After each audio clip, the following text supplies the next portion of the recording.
For more than 2,000 years, Zen masters have understood something remarkable about peace.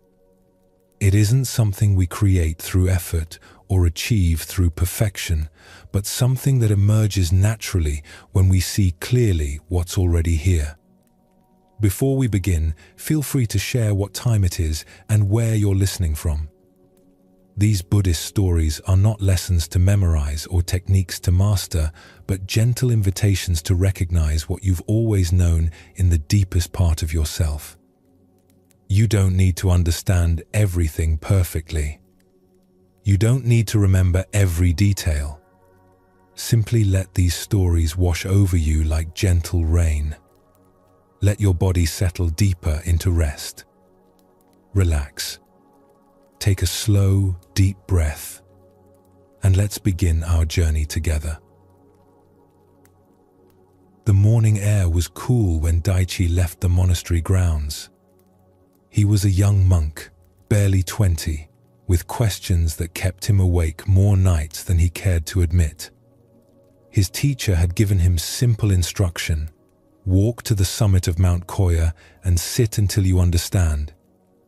Daichi had packed only what he needed: a wooden staff worn smooth by countless hands before his, a small bag with rice and tea, a wool blanket.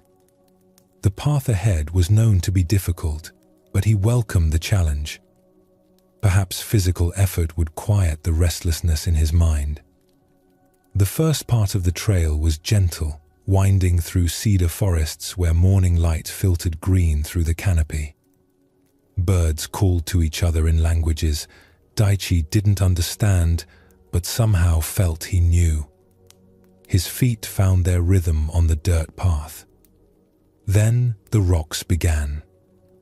Slick with moss and morning dew, they turned each step into a small negotiation. Daichi felt his jaw clench with concentration. One foot, then the other. Test the surface before trusting your weight. His staff became not decoration, but necessity. After the rocks came the roots.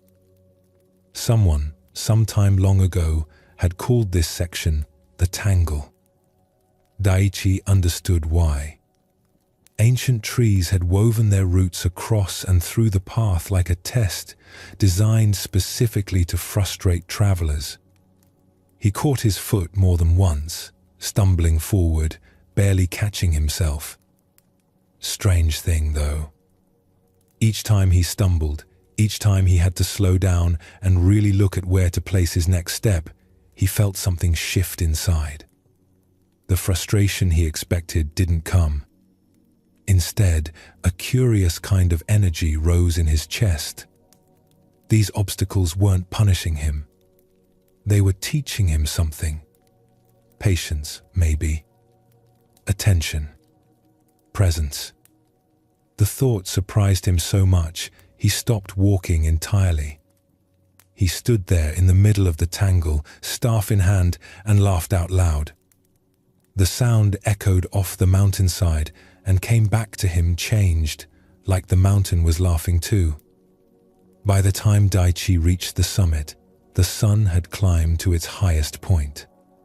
He found a flat stone, broad and smooth, that seemed to have been waiting for someone exactly his size to sit on it. The view stretched in every direction. Villages looked like scattered rice grains. Rivers were silver threads. Clouds moved below him, not above. He, Saturday, closed his eyes, breathed the thin mountain air that smelled of pine and stone, and something else he couldn't name. Clean, maybe. Ancient. At first his mind did what it always did. Jump from thought to thought like a monkey in branches. What time is it? Did I bring enough water? What will I tell my teacher when I return? That itch on my ankle, should I scratch it? But slowly, without him forcing anything, the thoughts began to space themselves out. Like ripples on a pond growing farther apart. Between the thoughts, something else appeared. Not emptiness exactly. More like a presence that had been there all along, just hidden beneath the noise. The mountain was teaching him without words. This stone beneath him had sat here for how long? Thousands of years? Millions? Weather had come and gone. Storms had raged. Seasons had turned. And the mountain had remained exactly what it was. Not fighting the wind. Not resisting the rain. Simply being mountain. Daiichi opened his eyes. The clouds below had shifted, creating new patterns. Everything was moving, changing, flowing. Yet the mountain stayed steady. He felt himself settling into that same quality. Not the changing weather of thoughts and moods, but the mountain beneath it all. The stillness that holds everything without being moved by any of it. For the first time in longer than he could remember, Daiichi felt complete. Like a small note in a vast symphony that had been playing long before he was born and would continue long after he was gone. The feeling wasn't grand or dramatic. It was quiet, solid, true. He didn't know how much time passed. The light changed from afternoon gold to evening amber. He heard footsteps on the trail behind him and turned to see an old man approaching. A shepherd, from the looks of it, with a walking stick and a small flock of sheep following at a distance. The shepherd stopped when he saw Daiichi. Something in the young monk's face must have caught his attention because he studied him for a long moment before speaking.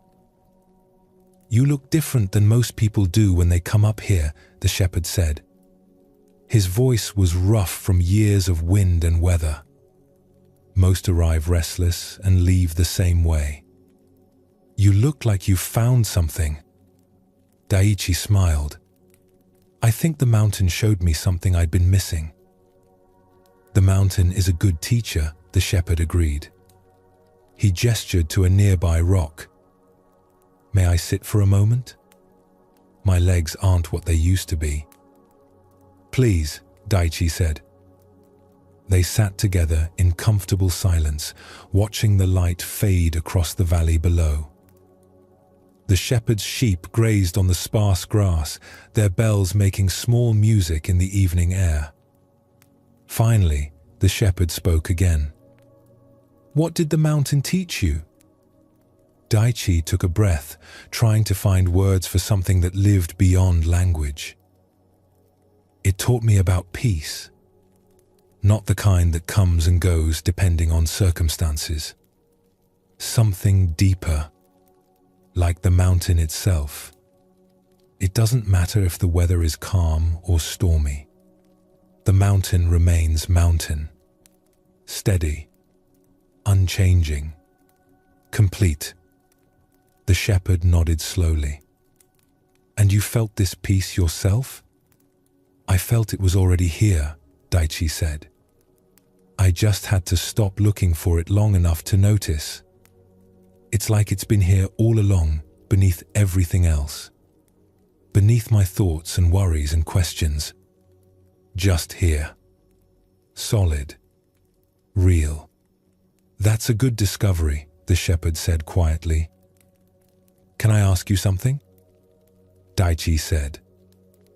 "How does someone find this kind of peace in regular life? Down there, where things are complicated and noisy and constantly demanding attention." The shepherd smiled, the kind of smile that comes from long experience. "You know what I've learned from 40 years of bringing sheep to this mountain? That peace isn't about your circumstances being perfect. It's about finding the mountain inside yourself. The part that stays steady, no matter what weather comes through." He gestured to the landscape around them. "This mountain will be here tomorrow and next year and 100 years from now. Storms will come. seasons will change. None of it will move the mountain from being what it is. You have that same quality inside you. You felt it today, didn't you? Daichi nodded. That's all you need, the shepherd continued. You felt it once. Now you know it's there. That knowing changes everything. You don't have to stay on this mountain to have access to that peace. The mountain inside you goes wherever you go. They sat together until the first stars appeared. Then the shepherd stood, gathering his walking stick. I should get the flock down before full dark. But thank you for sitting with me. It's not often I meet someone who understands what this mountain offers. Thank you, Daichi said, for helping me see it more clearly. The shepherd nodded and turned to go. Then he paused and looked back. One more thing. The path you climbed today, with all those obstacles, the slippery rocks, the tangled roots, you probably thought they were in your way. But they weren't, were they? No, Daichi said, understanding. They were the way. Exactly, the shepherd said. Remember that when life gets difficult, the obstacles aren't blocking your path to peace. They're showing you where to find it. Daichi watched the old man disappear down the trail, his sheep following in a loose line. Then he turned back to the view one more time. The valley below was settling into darkness, small lights beginning to appear in the villages. The sky above was filling with stars. He stood and began gathering his things. The descent would be slower in the fading light, but he didn't mind. He had nowhere to be except here, taking each step as it came. When Daichi returned to the monastery 2 days later, his teacher took one look at him and smiled. No words were needed. The mountain had taught what words never could. This story touches something essential about the nature of peace. Daichi's journey wasn't about reaching a destination or achieving a special state. It was about discovering what had been true all along, just hidden beneath the surface of his restless searching. The mountain taught through its simple existence. It didn't perform or prove anything. It just was what it was, completely and without question. And in that steady presence, Daichi could feel his own steady presence beneath all the mental noise he usually identified as himself. This is what Zen Buddhism points to when it speaks of peace that surpasses understanding. Not a peace that depends on perfect circumstances or the absence of challenges. A peace that exists independent of conditions, like bedrock beneath shifting soil. It's always there, always solid, always available. We just forget to notice it. The obstacles Daichi encountered on his climb reveal something important about how we find this peace. The slippery rocks and tangled roots weren't preventing him from reaching understanding. They were the very means by which understanding arrived. Each challenge demanded his full attention, pulled him out of his usual mental patterns, showed him what it means to be completely present with what is. How often do we treat our life challenges as obstacles to peace rather than invitations toward it? We think peace will come when the difficult thing is resolved, when the problem is solved, when circumstances finally align the way we want them to. But the shepherd's wisdom cuts through this misunderstanding. The obstacles aren't in the way. They are the way. This doesn't mean we should seek out suffering or pretend that difficulties don't hurt. It means we can stop waiting for perfect conditions before we access the peace that's already present. Right now, beneath whatever challenges you're facing, there's a quality of awareness that remains steady. like the mountain watching storms pass over its surface without being disturbed by them. Daichi's realization that he felt like a small note in a vast symphony points to another aspect of this teaching. When we touch this deeper peace, we often feel ourselves as part of something much larger than our individual concerns. Not in a way that makes us insignificant, but in a way that puts our struggles in perspective.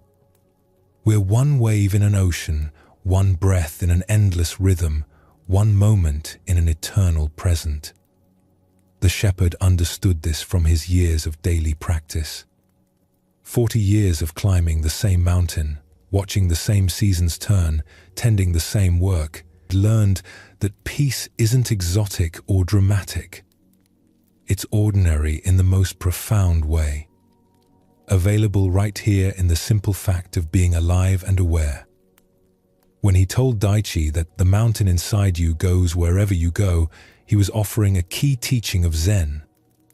External circumstances change constantly.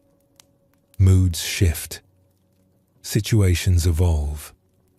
But the awareness that witnesses all of it remains constant.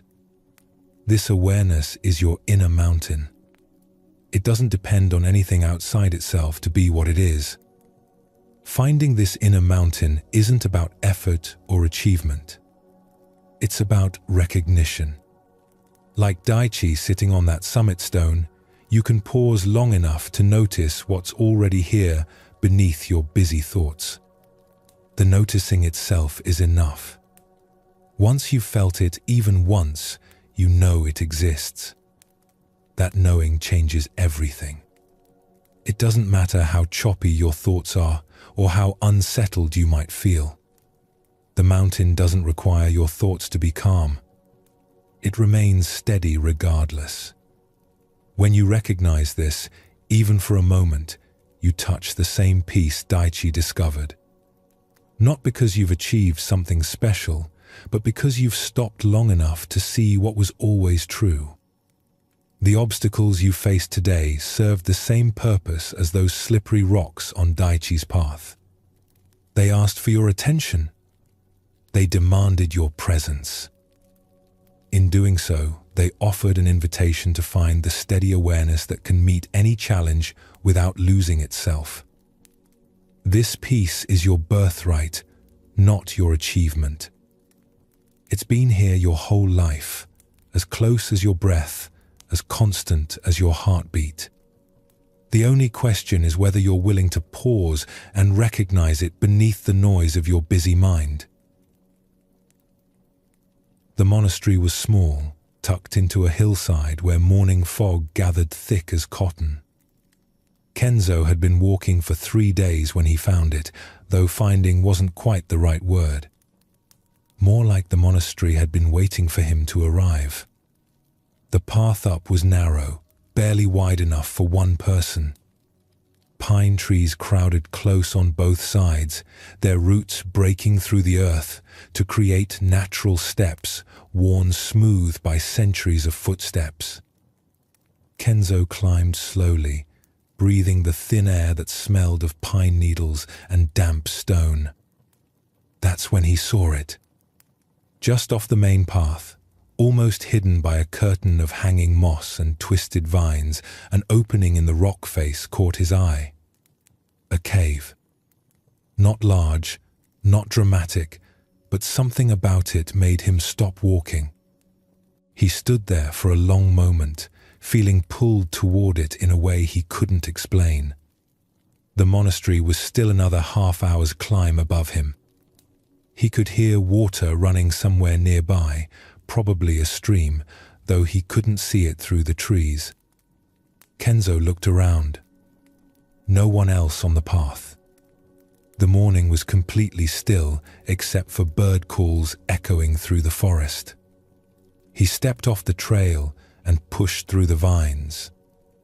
They were wet from the fog, cold against his hands and face. The cave entrance was smaller than it had looked from the path. He had to duck his head and turn sideways to fit through.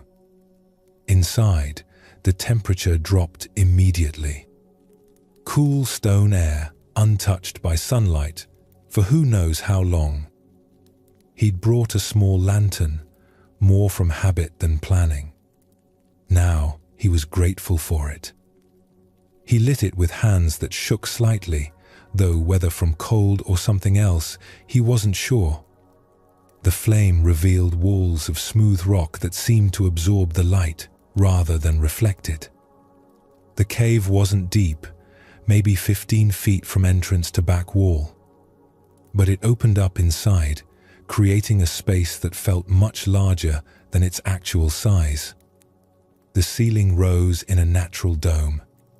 Someone, sometime, had placed a flat stone in the center of the floor, the perfect height and size for sitting. Kenzo set his lantern on a small ledge in the rock and lowered himself onto the stone seat. The cold from it seeped through his clothes immediately. He could see his breath in small clouds that disappeared into the darkness beyond the lantern's reach. He didn't know why he was here exactly. Didn't know what he expected to find. But something in the quality of the silence made him want to stay. He closed his eyes and let his breathing slow. The silence was complete. Not just the absence of sound, but a presence of its own. Heavy. Deep. Like the silence had weight and texture. It pressed against his ears, his skin, his thoughts.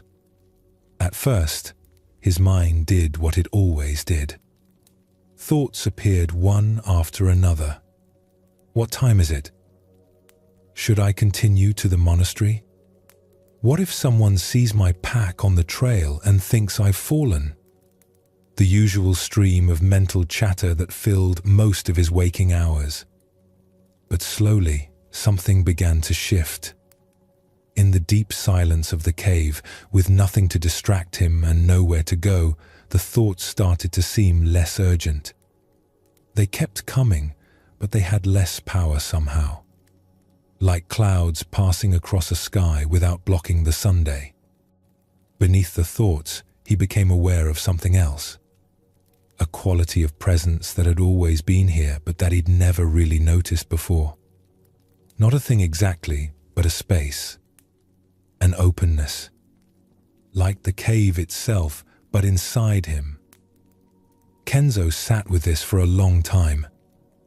The lantern flame burned steady. His breathing settled into a rhythm so slow, he almost forgot he was breathing at all. And in that stillness, layers began to peel away.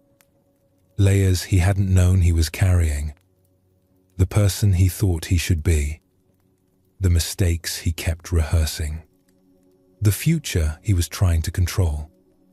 All of it felt suddenly transparent, like thin paper held up to light. And beneath it all was something simpler. Just this. Just being here. Just awareness itself, clear and quiet and complete. When he finally opened his eyes, the lantern had burned lower, but was still giving enough light to see by. The cave looked the same, but he felt different. Like he'd found something he'd been missing his whole life without knowing what it was. A sound at the cave entrance made him turn. A figure stood there, silhouetted against the grey daylight. As Kenzo's eyes adjusted, he saw it was a shepherd, breathing hard, looking worried. "Excuse me," the shepherd said. His voice broke the silence like a stone dropped in still water. "I'm sorry to disturb you. I've lost one of my sheep and I thought perhaps she wandered in here." Kenzo smiled, feeling completely at ease despite the interruption. "No sheep here. Just me." The shepherd stepped inside, looking around. "I've been searching all morning. She's young, tends to wander." He paused, really looking at Kenzo for the first time. "You seem very calm for someone sitting alone in a dark cave." "It's peaceful here," Kenzo said simply. I suppose it is, the shepherd agreed. He was older, maybe 60, with weathered hands and kind eyes. Though I've never understood people who seek out caves and mountains for peace. Seems like peace should be easier to find than that. Maybe, Kenzo said. But this cave showed me something I'd been missing. What's that? Kenzo considered how to put it into words. That the peace I was searching for wasn't something I needed to find. It was something I needed to stop covering up with all my noise and worry. The shepherd nodded slowly, like he understood more than the words themselves. That's a good discovery. He was quiet for a moment, then asked, "Can I sit for a moment? My old legs need a rest." "Please," Kenzo said, gesturing to the stone floor. The shepherd lowered himself with a grunt and sat with his back against the cave wall. They stayed in silence for a while. Not uncomfortable silence, but the kind that feels natural between two people who don't need to fill every moment with talk. Finally, the shepherd spoke. "I've walked past this cave 100 times, probably more. Never stopped to go inside. What made you enter?" "I don't know exactly," Kenzo admitted. "I just felt drawn to it. Like it was calling to me somehow." "Calling you to find peace?" "Calling me to find myself," Kenzo said, surprising himself with the words. But they were true. To find a place inside me that's quiet. A place I can return to when everything else gets too loud. The shepherd smiled. My wife used to talk about something like that. She called it her heart's home. A place inside herself where she could go to just be. No demands, no expectations, no performing. Just being exactly who she was. "That's it exactly," Kenzo said. "This cave is like that. A heart's home. It doesn't give you anything new. It just gets quiet enough that you can hear what was already there." They sat together in the gentle darkness. The lantern flame cast moving shadows on the cave walls. Outside, birds called back and forth in conversation only they understood. "I should keep looking for my sheep," the shepherd said eventually. But he didn't move right away. "Though I have a feeling I found something more valuable than a lost animal. Thank you for sharing your cave with me." "It's not my cave," Kenzo said. "It belongs to whoever needs it." The shepherd stood, brushing dust from his pants. "You know what I think? I think everyone has a cave like this inside them. A sacred space where they can meet themselves without all the noise of the world pushing in. Most people just never slow down long enough to find it." Kenzo felt the truth of those words settle into him. "You're right. And once you find it, once you know it's there, you can return to it anytime. Even in the middle of crowds or noise or difficulty." "Especially then," the shepherd agreed. He moved toward the entrance, then paused and looked back. "I hope you find what you're looking for, young man. Though it seems to me you might have already found it." After the shepherd left, Kenzo sat alone for a while longer. But it felt different now. Not lonely or searching. Just present. Just here. Just at home in himself in a way he'd never quite felt before. When he finally emerged from the cave, blinking in the afternoon sunlight, he looked up at the monastery on the hill above. He could continue climbing if he wanted, or he could turn back down the mountain. Either way felt right because he'd already found what he came for. He chose to descend, and as he walked, he practiced carrying the cave's silence with him, returning his attention to that quiet center whenever his thoughts started to race. It wasn't perfect. His mind wandered constantly, but each time he noticed it wandering, he could bring it back to the sacred space inside himself that no one could take away. Kenzo's discovery in the cave reveals something essential about the spiritual journey. We often think we need to travel somewhere, do something, become someone different before we can access peace. But the cave taught him that what he was searching for was never distant. It was inside him all along, waiting to be recognized. The heart's cave is a beautiful metaphor for what exists in each of us. A place of natural quiet beneath all our mental noise. A sacred space where we can meet ourselves without judgment or performance. Not a place we create through effort, but a place we uncover by removing what obscures it. Notice how the cave didn't give Kenzo anything new. It simply provided conditions quiet enough that he could hear what had been true all along.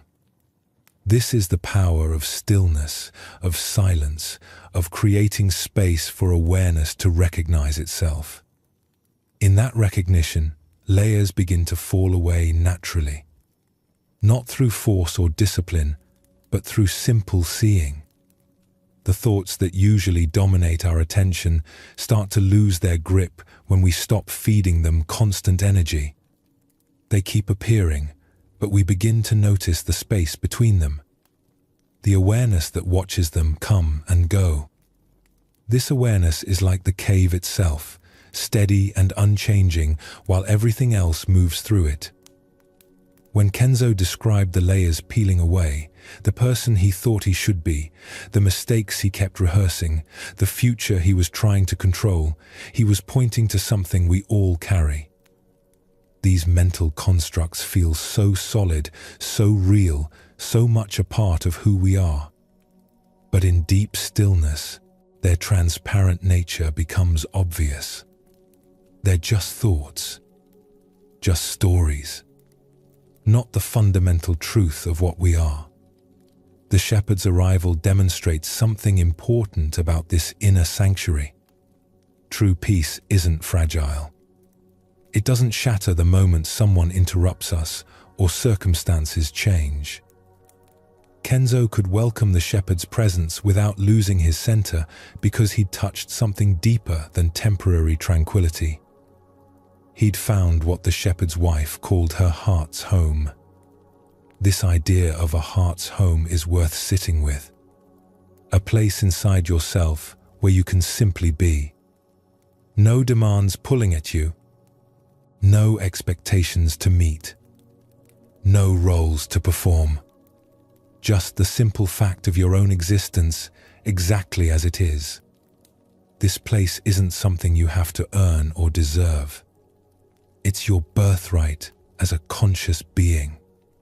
The shepherd's wisdom that everyone has a cave like this inside them points to a universal truth. Whether we call it awareness, presence, original nature, or the heart's cave, we all have access to this quality of being. The only question is whether we take time to discover it. Most of us move through life so quickly, with so much noise and distraction, that we never encounter the silence beneath it all. We fill every moment with activity, entertainment, information, stimulation. Not because we love the noise, but because we're afraid of what we might find in the quiet. But what Kenzo discovered is what anyone finds who dares to get truly quiet. The silence isn't empty or lonely or frightening. It's full of presence, of peace, of a quality of being that feels more real than all our mental constructions about reality. When he learned he could carry this silence with him, returning to it even in the middle of daily life, he understood the practical application of his cave experience. You don't have to live in a monastery or sit in caves to access this inner sanctuary. You just have to remember it exists and practice returning to it. This returning is the essence of mindfulness practice in Zen Buddhism. Not achieving some special state, but repeatedly coming back to the simple awareness that's always here. Your mind will wander. That's what minds do. The practice is noticing when you've wandered and gently returning home.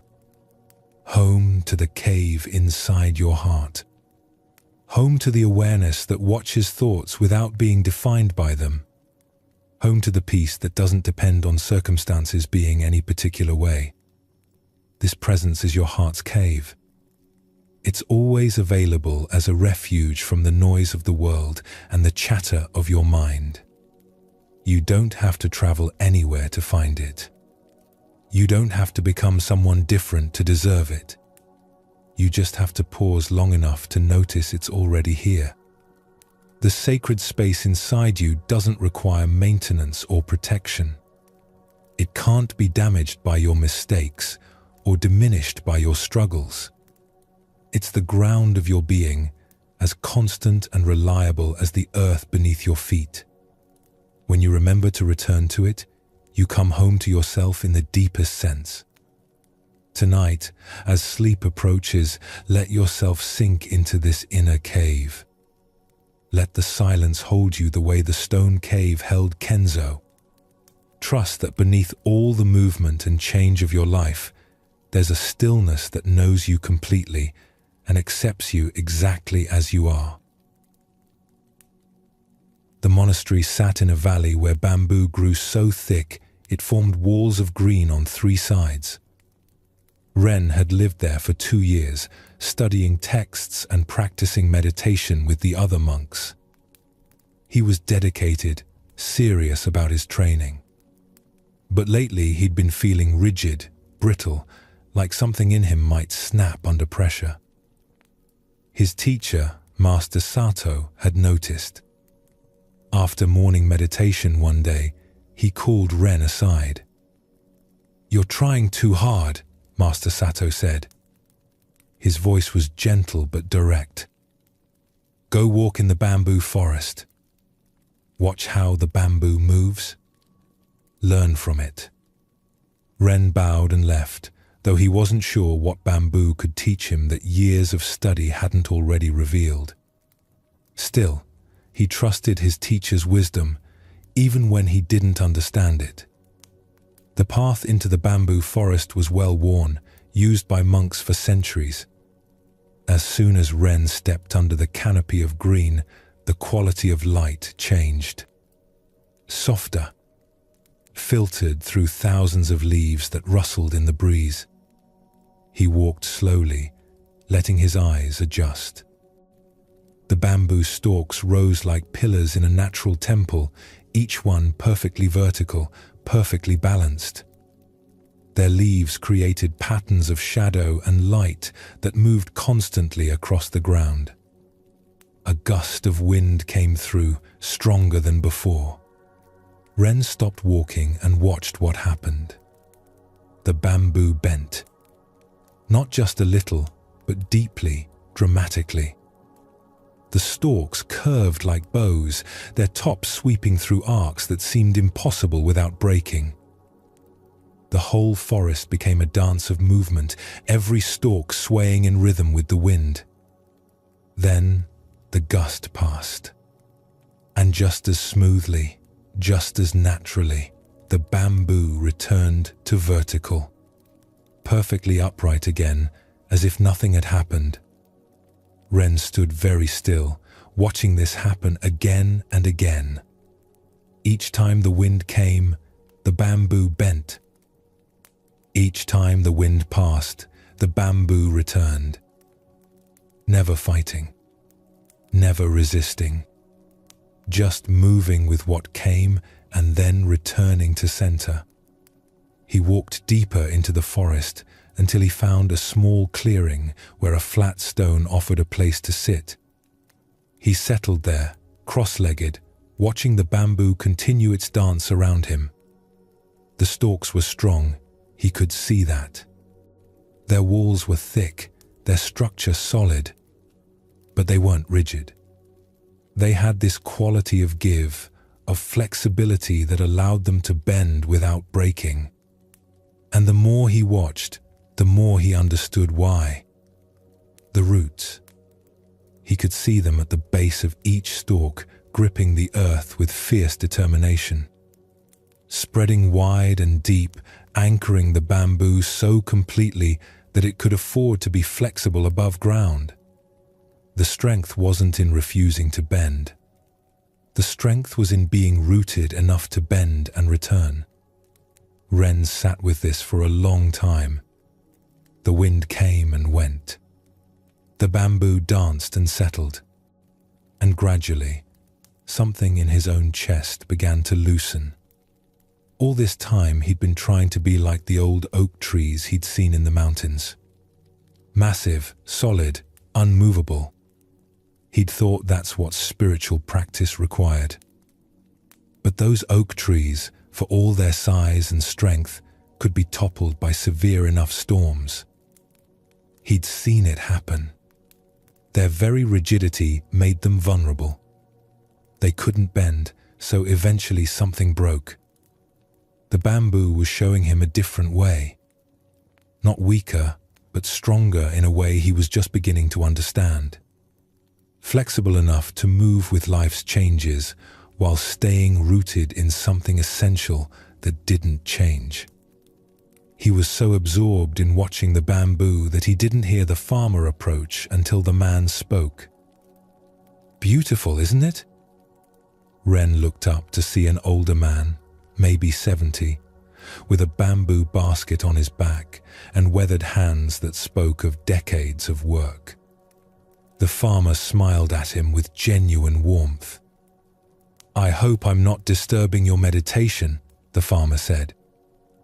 "I come here to gather bamboo shoots for my evening meal. This forest has fed my family for 3 generations." "Please," Ren said, gesturing that he was welcome. "I'm just watching and learning." The farmer set down his basket and stretched his back. "Learning from the bamboo? That's wise. It's one of the best teachers in this valley. What has it taught you?" Ren asked. The farmer considered this, looking up at the swaying stalks above them. "It taught me how to survive hard times. How to bend when life pushes hard without losing myself. How to be strong and flexible at the same time." He knelt down, touching the base of a bamboo stalk with obvious affection. "See these roots? They go deep and spread wide. That's what allows the bamboo to bend so far without breaking. It knows who it is. It knows where it's planted. That knowing gives it freedom to move." "I've been trying to be rigid," Ren admitted, thinking that's what strength means. But watching the bamboo, I see I was wrong. The farmer nodded. Rigid things break. Flexible things bend and return. That's not just true of bamboo. It's true of people too.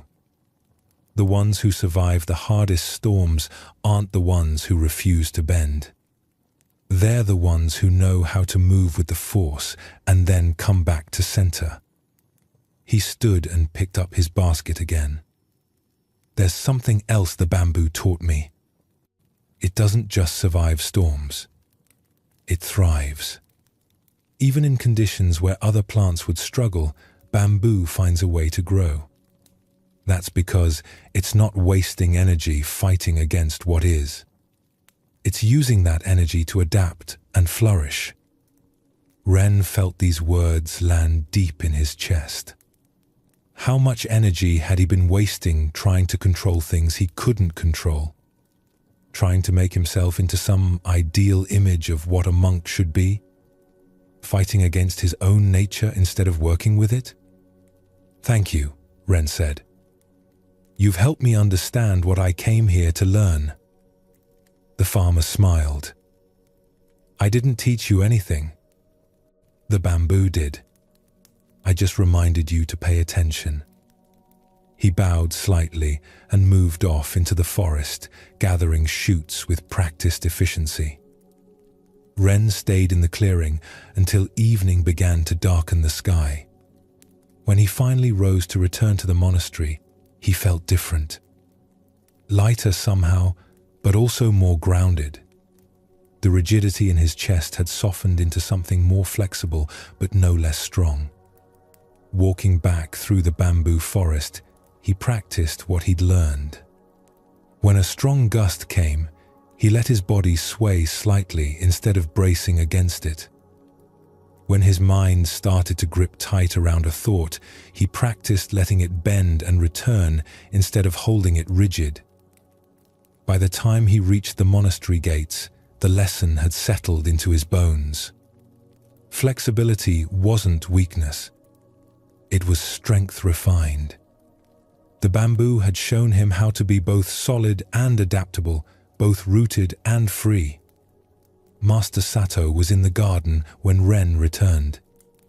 The teacher looked up from the plant he was tending and studied his student's face. "You understand now," Master Sato said.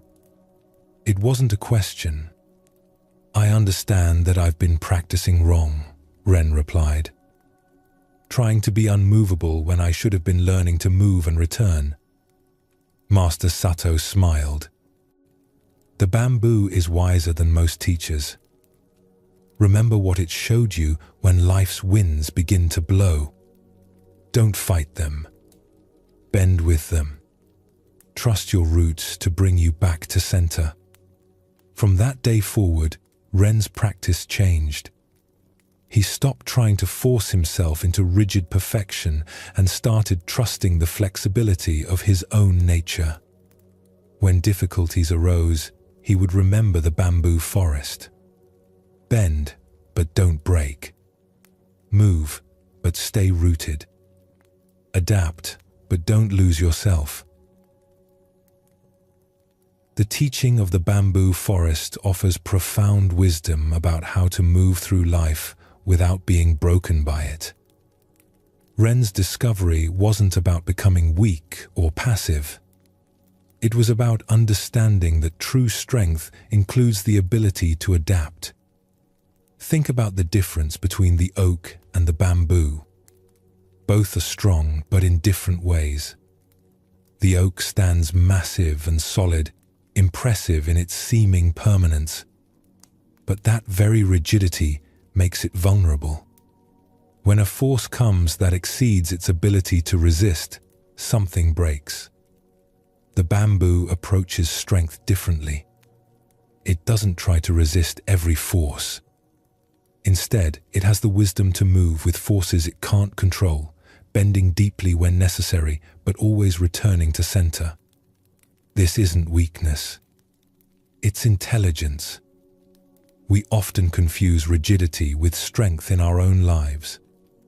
We think being strong means refusing to bend, standing firm against every challenge, never showing flexibility or change. But this approach exhausts us. We spend enormous energy resisting what we can't control, fighting battles that don't need to be fought. The bamboo shows a different way. It saves its energy for what matters. It doesn't waste strength fighting the wind, because fighting the wind is pointless. The wind will blow whether the bamboo likes it or not. So the bamboo bends, conserving its energy, and returns to vertical when the wind passes. The key to this flexibility is rootedness. The farmer's observation about the bamboo's roots reveals something essential. The stalks can bend so dramatically because they're anchored so deeply. Their flexibility above ground is possible because of their stability below ground. This applies directly to human life. When you're rooted in your core values, your deep sense of who you are, your essential nature, you can afford to be flexible about everything else. You can adapt to changing circumstances without losing yourself because you know what doesn't change. But when you're not rooted, when you don't have that deep stability, flexibility becomes frightening. You grip tight around everything because you're afraid that if you bend even a little, you'll lose yourself completely. Paradoxically, this rigidity is what makes you most vulnerable. Ren had been trying to be rigid because he thought that's what spiritual practice required. Stand firm. Don't waver. Maintain perfect discipline. But this approach was making him brittle, tense, ready to snap under pressure. The bamboo taught him that spiritual maturity might actually look like the opposite. Deeply rooted, but flexibly responsive. The farmer's point about bamboo not just surviving, but thriving offers another layer to this teaching. When you stop wasting energy fighting against reality, that energy becomes available for growth and adaptation. The bamboo doesn't exhaust itself resisting wind. It uses its energy to spread its roots, grow new shoots, extend its reach. How much of your energy goes into resistance? Resisting what is, resisting change, resisting the natural flow of life. That energy could be used for growth, for adaptation, for actually thriving in whatever conditions you find yourself. This doesn't mean becoming passive or accepting harmful situations without response. The bamboo is actively engaged with its environment, just not in a way that wastes energy on futile resistance.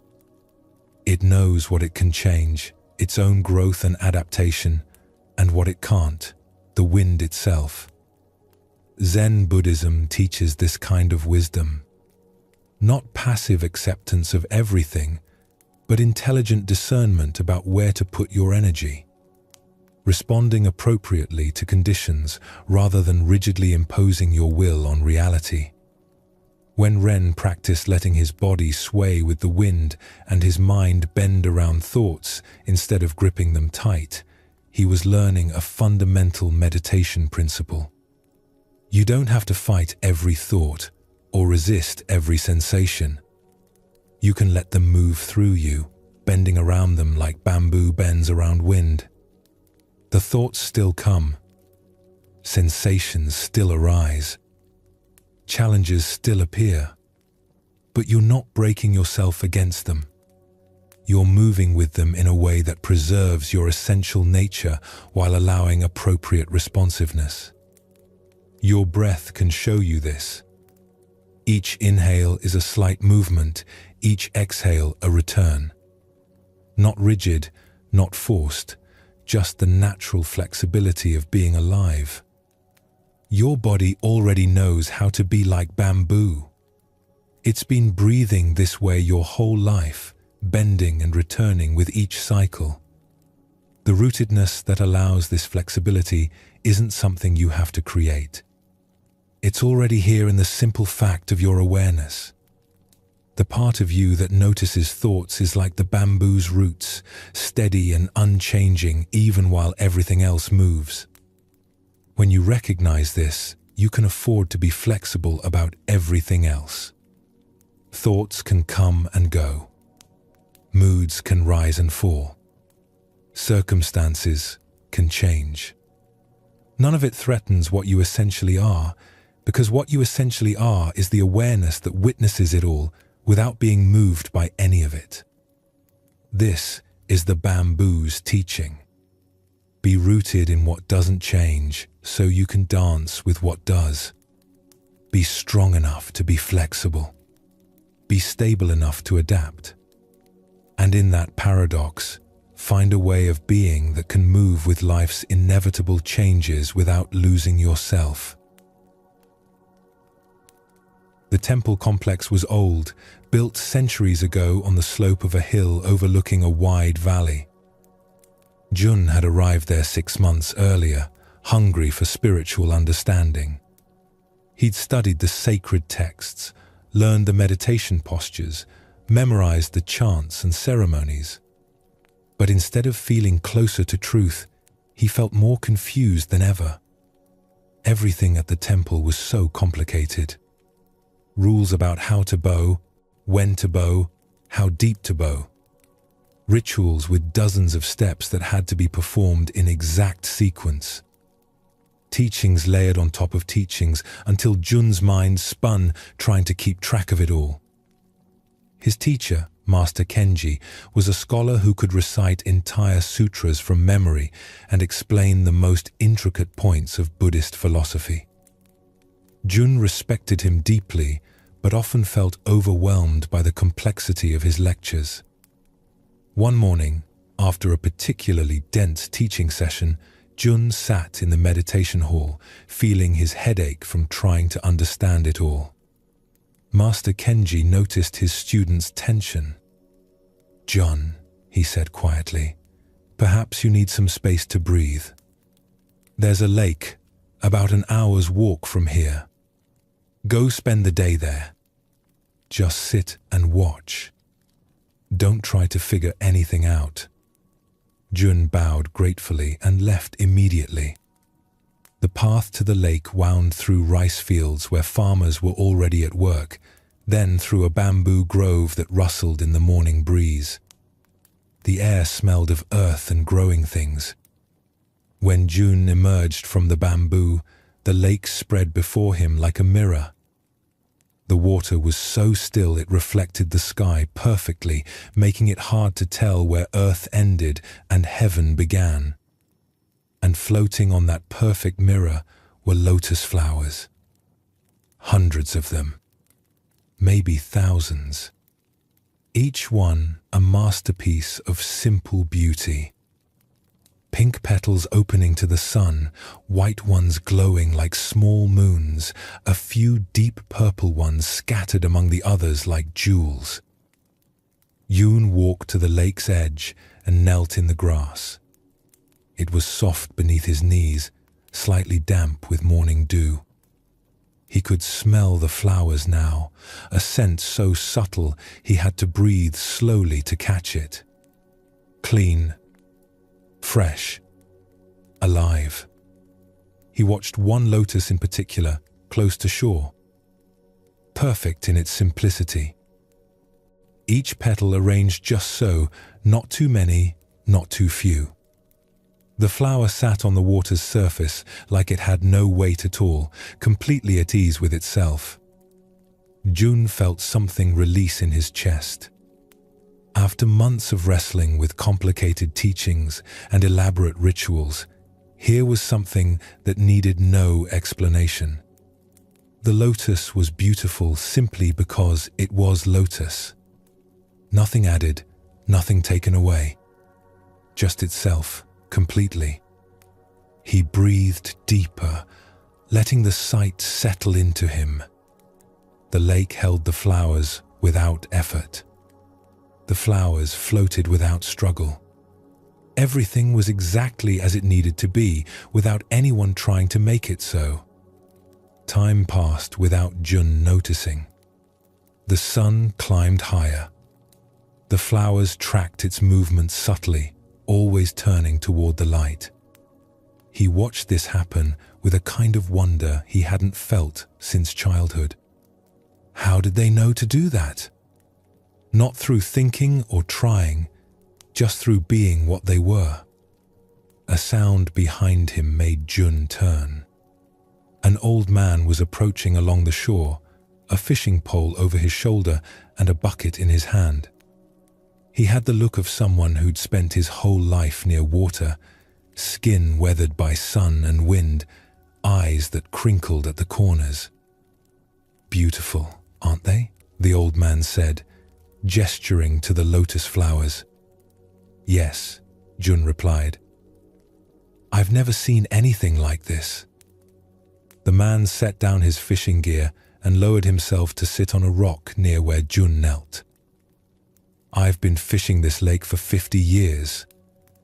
The lotus always teaches me something new." "What does it teach?" Jun asked.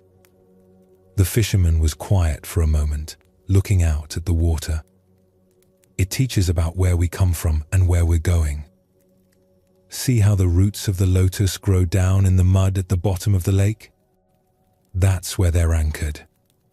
In the dark, in the murky water where you can't see clearly. He pointed to one of the flowers. But the flower doesn't stay in the mud. It pushes up through the water, through all that darkness and confusion, and opens to the light. Clean and perfect. The mud didn't stain it. The murky water didn't damage it. It used all of that as nourishment to become what it is. Jun felt these words touch something deep in him. So even in darkness and confusion, there's a way to reach toward light? That's what the lotus shows us, the fisherman agreed.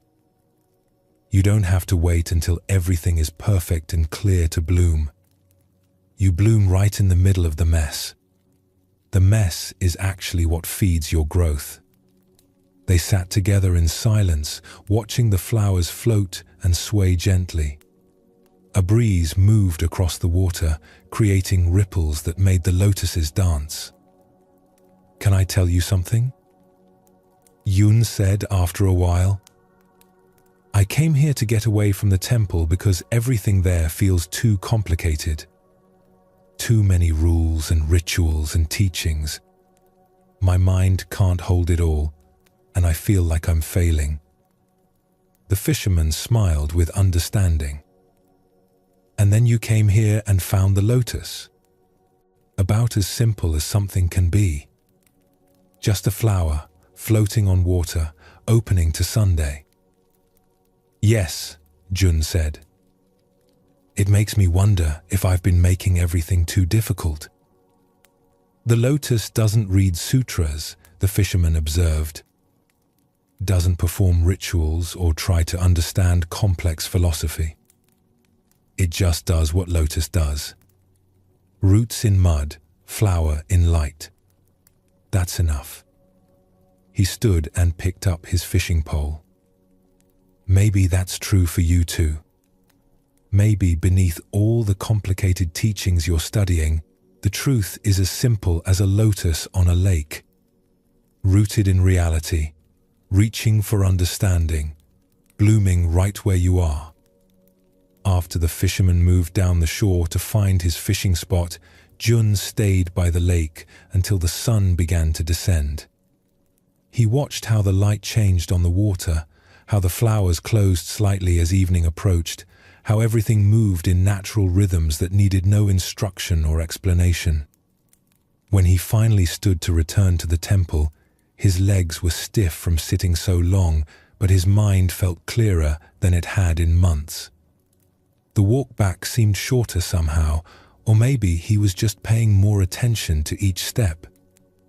At the temple, evening chanting had already begun. Jun could hear the voices as he approached, reciting words in the ancient language. But this time, instead of feeling overwhelmed by it, he heard something different. Beneath the complexity of the words, there was a simple rhythm, a basic truth being expressed in elaborate form. Master Kenji found him after the chanting ended. "How was the lake?" "It showed me what I needed to see," Jun said. "The lotus flowers are so simple, perfect in their simplicity. And I realized I've been making everything too complicated." Master Kenji smiled. "And now? Now I think I can come back to the teachings with fresh eyes. Not trying to grasp and hold every detail, but looking for the simple truth beneath all the words. Like looking for the lotus flower beneath all the ceremony."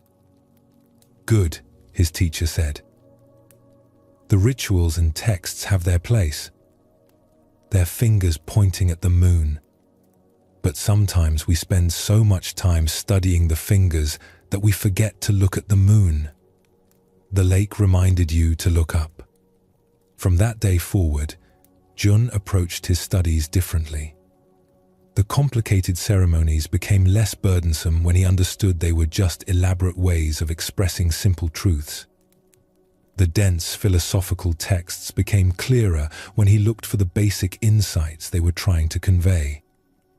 Like the lotus anchored in mud, but blooming in light, he learned to be rooted in the reality of his experience while reaching for understanding. The confusion and difficulty weren't obstacles to clarity. They were the fertile ground from which clarity could grow. The Lotus Lake offered Jun a teaching that cuts through centuries of accumulated complexity and returns us to something essential. Truth doesn't have to be complicated to be profound. In fact, the deepest truths are often the simplest ones, just hidden beneath layers of elaboration. Jun's experience at the temple reflects something many of us encounter in various forms. We approach life, spirituality, growth, with genuine hunger for understanding. But then we get caught in complexity. Rules pile on top of rules. Techniques multiply. Explanations become more elaborate. And somehow, in all that complexity, we lose touch with the simple truth we were originally seeking. The lotus doesn't need instruction in how to be lotus. It doesn't study techniques for floating or read manuals about opening to sunlight. It simply is what it is, and its very simplicity makes it perfect. This doesn't mean that study and practice have no value. Jun didn't abandon the temple or reject his teacher's guidance, but the lake helped him see through the complexity to the essence beneath it. The rituals and teachings were fingers pointing at something simple. He'd been so busy studying the fingers that he forgot to look where they were pointing. The image of the lotus rooted in mud, but blooming in light, speaks to another aspect of this simplicity. We often think we need perfect conditions before we can flourish. We wait for clarity before we act, for understanding before we commit, for ideal circumstances before we allow ourselves to bloom. But the lotus shows us something different. It doesn't wait for the water to become clear. It doesn't demand that the mud be cleaned up before it grows. It uses the very murkiness as nourishment.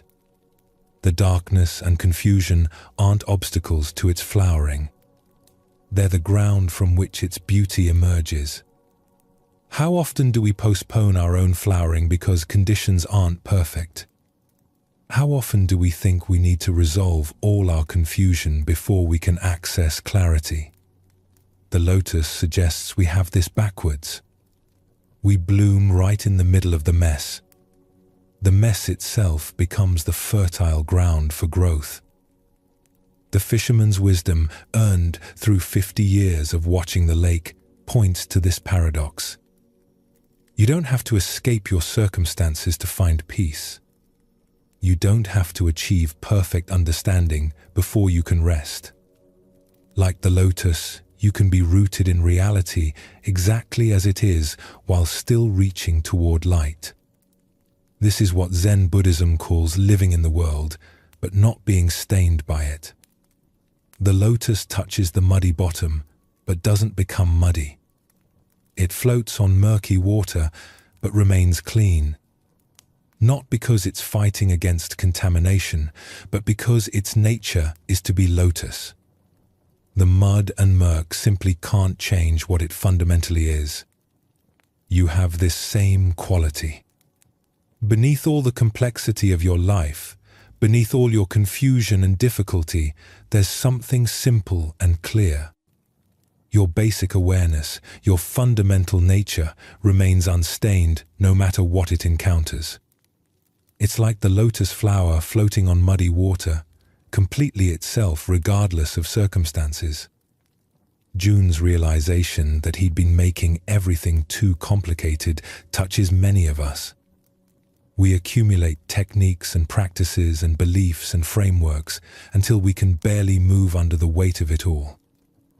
And then something simple breaks through, a flower on a lake, a bird singing, a moment of clear seeing, and we remember that truth was never as complicated as we made it. This doesn't mean abandoning discrimination or becoming simplistic in our thinking. It means distinguishing between essential simplicity and accumulated complexity. What's actually true tends to be simple at its core. The elaborations we add might be useful in certain contexts, but they're not the truth itself. When Master Kenji spoke about fingers pointing at the moon, he was expressing a classic Zen teaching. The words, rituals, practices, teachings, they're all fingers pointing. Useful for directing attention. But they're not the moon itself. They're not the truth they're pointing toward. The danger is spending so much time analyzing the fingers that you never look up to see what they're indicating. This is what happened to Jun at first. He was working so hard to understand the teachings that he lost sight of what the teachings were teaching. The lake reminded him to look up, to see directly, to touch the simple truth beneath all the words. And once he did that, he could return to the words and rituals with new understanding. They became transparent rather than opaque. Windows to look through instead of walls to struggle against. What if you could be like the lotus tonight? Rooted in whatever reality you find yourself in, the day's tensions, tomorrow's concerns, the thoughts still moving through your mind, but blooming anyway. Opening to rest not because conditions are perfect, but because opening to rest is your nature. The mud and murk don't have to be resolved first. They can be there, acknowledged and accepted, while you still allow yourself to flower into sleep. This is the lotus teaching. This is the simple truth beneath all the complicated sleep advice. You already know how to do this. You just need to stop interfering with what knows. The monastery garden was Takeshi's responsibility, and he took it seriously. Maybe too seriously. Every morning before dawn, he would be out there with his rake, creating perfect patterns in the white gravel. Concentric circles around the stones. Parallel lines flowing like water. Each line precise, each curve exact. It was a meditation, his teacher had told him. The act of raking the garden was meant to calm the mind, to bring order to inner chaos. And Takeshi needed that. His thoughts were always racing, always trying to control everything, always anxious about getting things right. The garden helped, at first. For those early morning hours when he was alone with the rake and the gravel, he could lose himself in the rhythm. Pull, step, pull, step. Watch the lines emerge clean and clear behind the rake's teeth. Feel satisfaction at the perfect geometry taking shape. But then the day would start, and the garden would begin to fall apart. A morning breeze would stir, scattering leaves across his perfect lines. Birds would land, their feet disrupting the patterns. Monks walking to the meditation hall would step carelessly across his work, leaving footprints in the gravel. By midday, the garden that had been pristine at dawn would be chaos. And every day, Takeshi would feel his frustration build. Why couldn't people be more careful? Why couldn't the birds land somewhere else? Why did the wind have to blow leaves into his garden? He'd spend his afternoons erasing the damage, re-raking the lines, trying to restore the perfection he'd created that morning. It was exhausting. More than that, it was making him bitter. He found himself resenting the wind, the birds, the other monks. Everything felt like an attack on his work, on his efforts to maintain order. One evening, his teacher, Master Fumio, came to sit beside him as he worked frantically to repair the day's damage. The old master watched in silence for a long time as Takeshi raked and muttered under his breath. "Takeshi," Master Fumio finally said, his voice soft. "Why are you fighting the garden?" Takeshi stopped raking. "I'm not fighting it. I'm trying to take care of it, to keep it beautiful." "Is it beautiful now?" the master asked, gesturing to the disturbed gravel, the scattered leaves, the imperfect lines. "No," Takeshi said. "Not yet. But it will be once I fix it." Master Fumio nodded slowly. "And then?" "Then it will be perfect again. Until tomorrow, when the wind will blow, and the birds will land, and the leaves will fall." The master's voice held no judgment, just observation. "And you'll fix it again, and again, and again, forever chasing perfection that lasts only moments." Takeshi felt something tighten in his chest. Then what's the point? Why rake the garden at all if it's just going to get messed up? "Good question," Master Fumio said. "Sit with me for a moment." They sat together on a low bench at the garden's edge. The evening light was fading, turning everything golden. A breeze moved through, and Takeshi watched helplessly as it disrupted more of his lines. "What do you see when you look at the garden right now?" Master Fumio asked. "I see chaos," Takeshi said.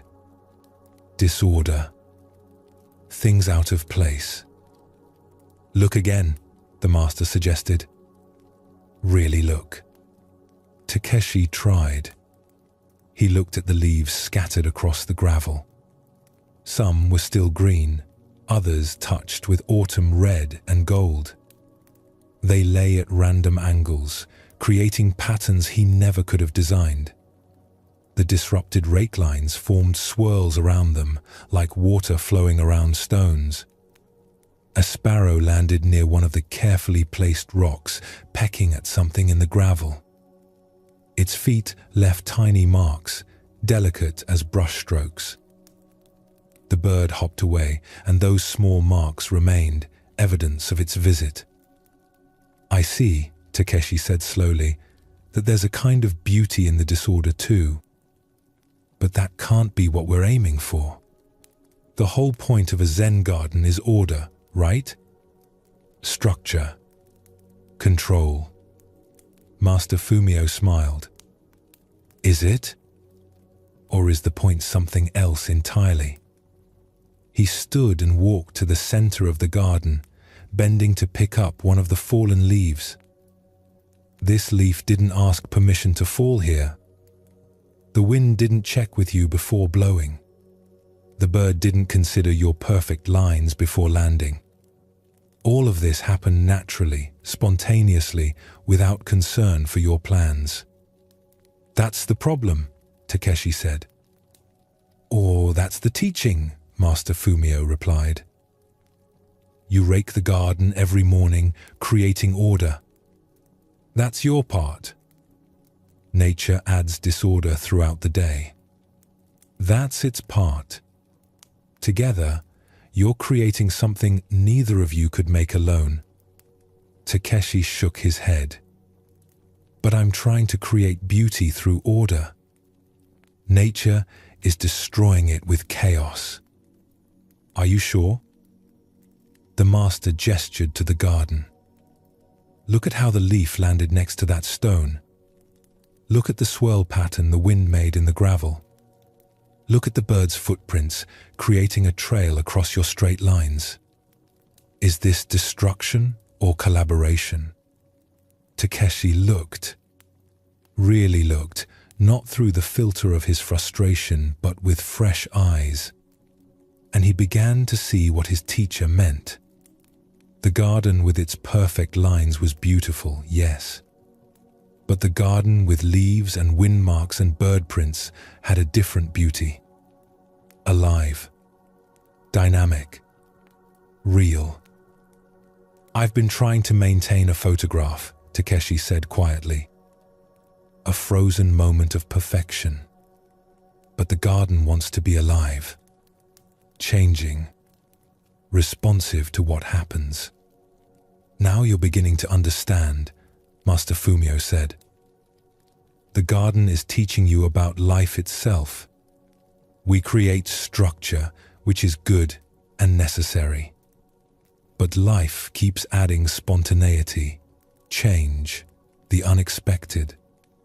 We can exhaust ourselves fighting this, trying to keep everything exactly as we planned. Or we can learn to dance with it." "Dance with it?"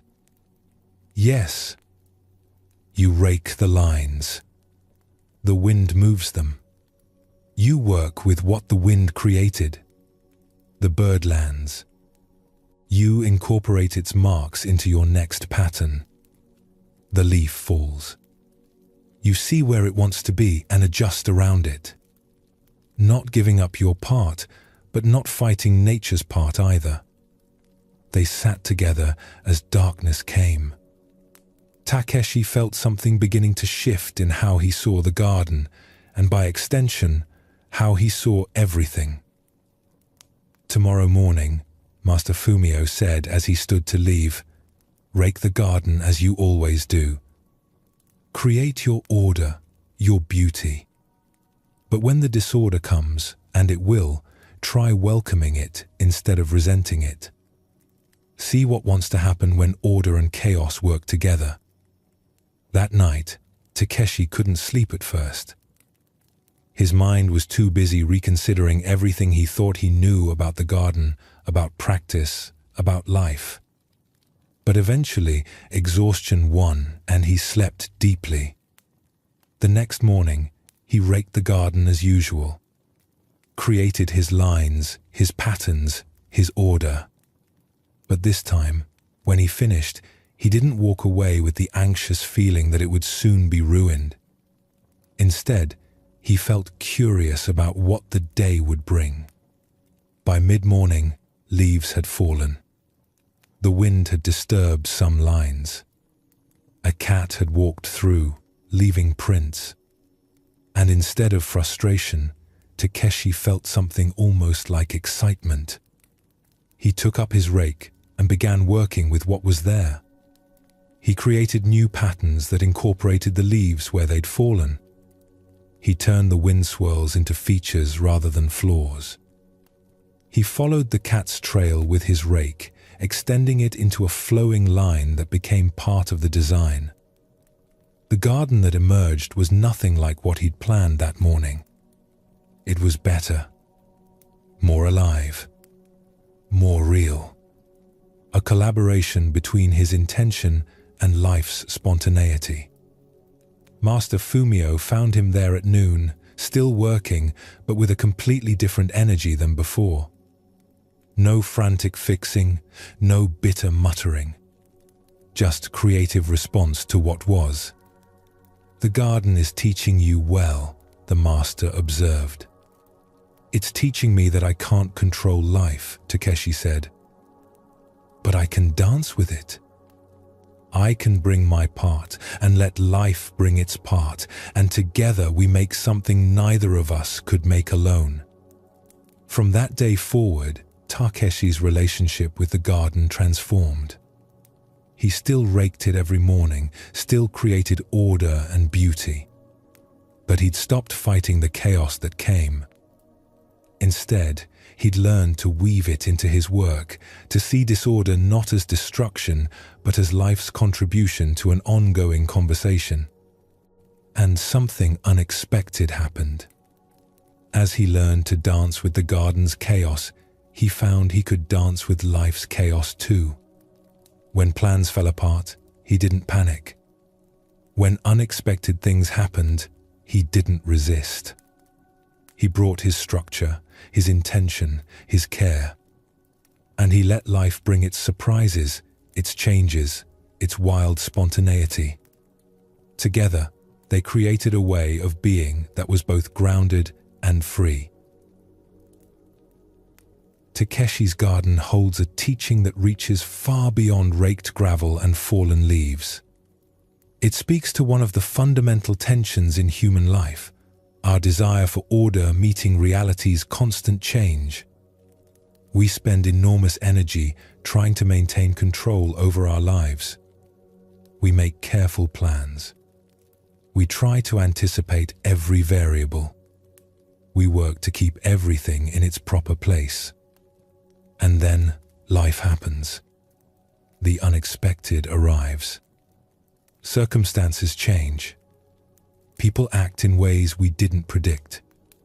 Our perfect plans get scattered like leaves in wind. When this happens, we have two choices. We can fight it, trying desperately to restore our original plan, resenting every deviation from our expectations. Or we can do what Takeshi learned, work with what is instead of fighting for what we wanted.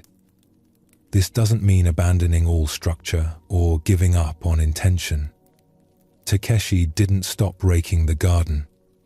He still created order every morning, still brought care and attention to his work. But he stopped believing that his order was the only acceptable state.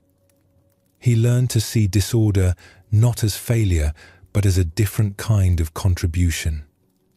The image of order and chaos working together as collaborators rather than opponents offers a profound shift in perspective. In our usual thinking, these are enemies. Order is good, chaos is bad. We should maximize one and eliminate the other. But the garden showed Takeshi that life needs both. Pure order with no spontaneity becomes rigid, lifeless, brittle. Everything is controlled, predicted, safe. But there's no vitality, no surprise, no room for life to express itself. Pure chaos with no structure becomes overwhelming, scattered, unsustainable. Everything is possible, but nothing has form or direction. The sweet spot is the dance between them. Structure that's flexible enough to incorporate spontaneity. Spontaneity that's grounded enough to work with structure. This is where life actually happens, in the dynamic tension between our plans and reality's surprises.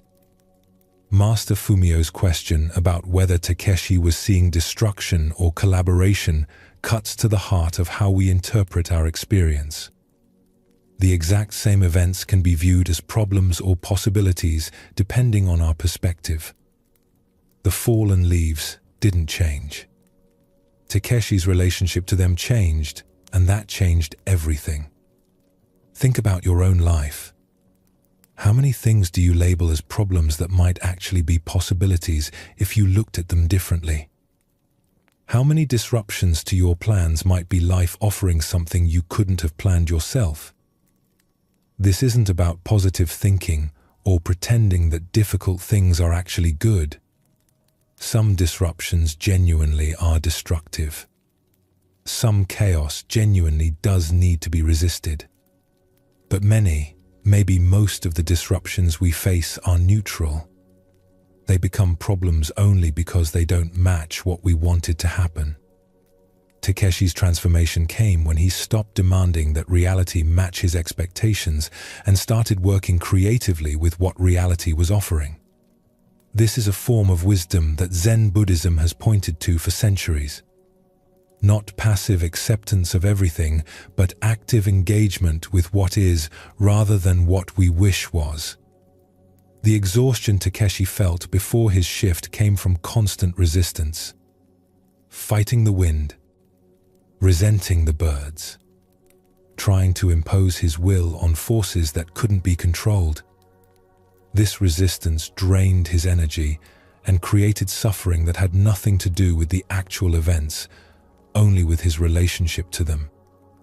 When he learned to dance instead of fight, His energy was freed for creative response. He could use the same effort he'd been spending on resistance to instead work with what was happening. The garden became not a battlefield, but a canvas where he collaborated with forces larger than himself. The river had always flowed. For as long as anyone in the village could remember, it had wound through the valley in constant motion, singing over stones, rushing through narrows, pooling in quiet bends. Always moving, always going somewhere. But one autumn morning, Sora walked down to her usual spot by the water and stopped in confusion. The river was still. Completely still. The surface was like glass, reflecting the sky so perfectly she couldn't tell where water ended and air began. Sora knelt at the bank, staring. In the 3 years she'd lived at the temple just up the hill, she'd never seen the river like this. Even in the deepest winter, when ice formed at the edges, there was always current beneath, always movement. But today, nothing. Just stillness so complete, it seemed impossible. She reached out to touch the water, half expecting it to be frozen. But it was liquid, cool against her fingers, just not moving. The ripples from her touch spread out in perfect circles, then faded back to mirror calm. Strange, isn't it? Sora turned to find Master Hotaka standing behind her. The old teacher moved so quietly, she never heard him approach.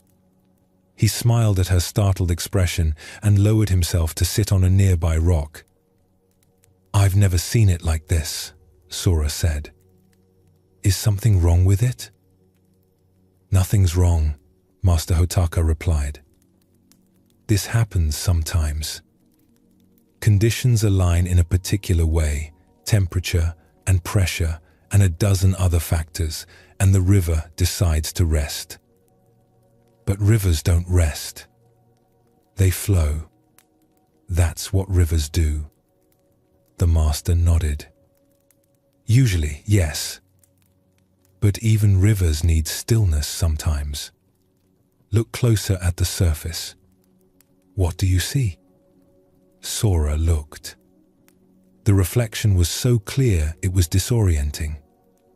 Every tree on the far bank, every cloud in the sky, every bird that flew past appeared twice, once in the air and once in the water. Perfect mirror images. "I see everything reflected," she said. "And if the river was moving?" "You couldn't see the reflections clearly. They'd be broken by the current."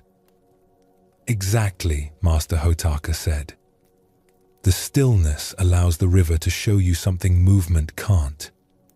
Both states have their gifts." Sora sat with this, watching the still water. After a while, she noticed something else. The surface might be still, but if she looked very carefully, she could see subtle movement beneath. Tiny currents, barely visible. Small shifts in the water like breathing. "It's not really still, is it?" she asked. "Not completely. There's still movement underneath." "Very observant," the master said. "True stillness doesn't mean the absence of all movement. It means movement so subtle, so refined that it appears still on the surface while remaining alive beneath." He picked up a small stone and tossed it gently into the river. Ripples spread from where it landed, disturbing the mirror surface.